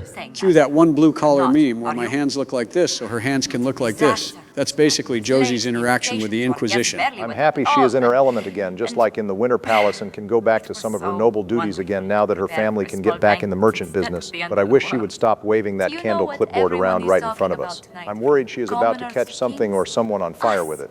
I guess you can get her money up and improve her family situation, but you can't ever teach her proper fire safety? I'm just sad we didn't get to romance you, beautiful, but you're still the best damn advisor in Inquisition. Weren't you supposed to show off her romance quest on your own time, Donald? I think we promised that to the runners-up of the romance competition. That's why I showed Solas's end scene. Sleepy, if I had access to all our editors, save files like you did, I absolutely would, but we do not have time for all that, especially in the already 2-hour-plus episodes. Everything such a mess. She was completely breathless. You were at the battle with the evil one, weren't you? I didn't even get a chance to answer. She hugged me. Hugged me. This is your influence. Okay, I'm well over companions talking about being at the final battle when they weren't. It's easier to just say that everyone was there and killed Corypheus together with the power of friendship at this point. Typical liberal, always just giving participation trophies like they are painkillers. At least the Magister robe can now live up to his name and be somewhat more base than the average Vin out there. You have definitely spent way too much time with Iron Bull Donald. Also, we are all guilty of using Dorian's overpowered combo to our advantage, let's be honest here. We all owe him some props, which is just one reason why we got him hooked up with Bull. I didn't use him for any big fight. I just did it to be a team player. But I will say he is a top-tier mage and Gator's last hurrah for the series. I'm also pleased to come out of it alive. I wasn't expecting that. You thought you'd die? Didn't you? The hero dies in all the best stories. Anything else just sounds so implausible. I've decided to stay with the Inquisition. For now. Would that have anything to do with Iron Bull? It might. You know how it is. Plus, what would you do without me? How will I ever know unless you go?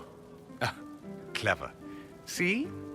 Just real quick before we get into any more plot-heavy companions. You didn't say anything earlier, Donald, but the death competition has been decided now. I won with 16 deaths to your 17 deaths.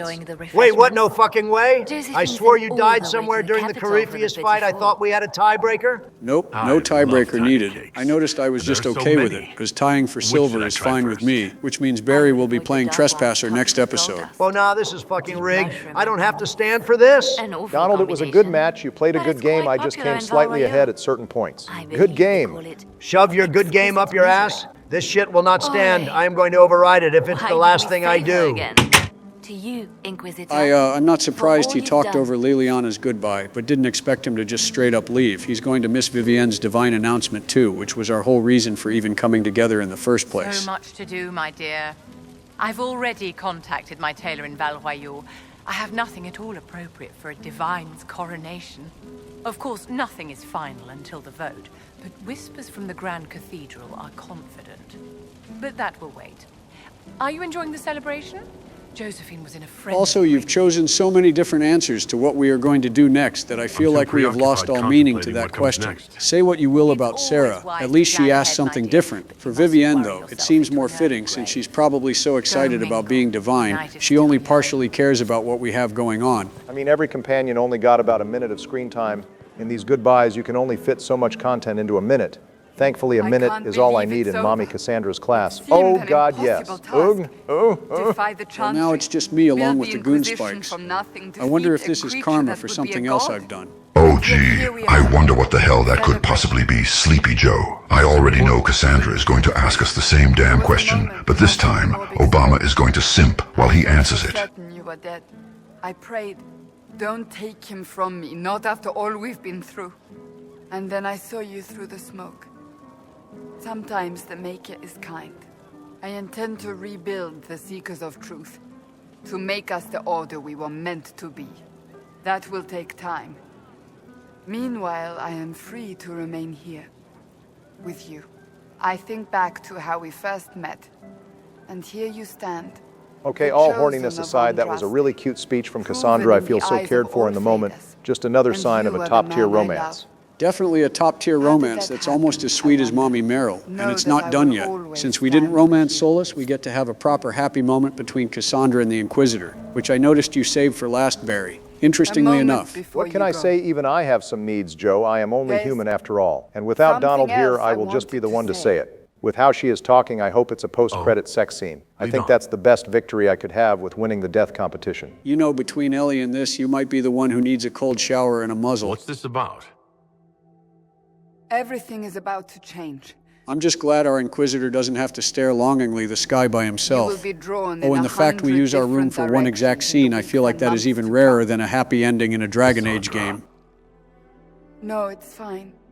I simply wanted to steal a moment while I still can. Hey, don't worry about all that, Cassandra. Between you and me, I made sure the cards lined up, so we will always be together no matter where this job takes me. 'Tis said that Corypheus woke Oh, fuck Mommy Morrigan. Welcome back, Donald. Fuck off. I am only here to hear Morrigan. I am still pissed about how this competition ended. Yeah, I figured you would come back for the epilogue and not because you played a part in it. Well, I didn't know. Why wouldn't you tell me anything? Because it would have ruined the joke if I told you. Remind us of what almost was. It tells us that a great victory against chaos was won, but left the world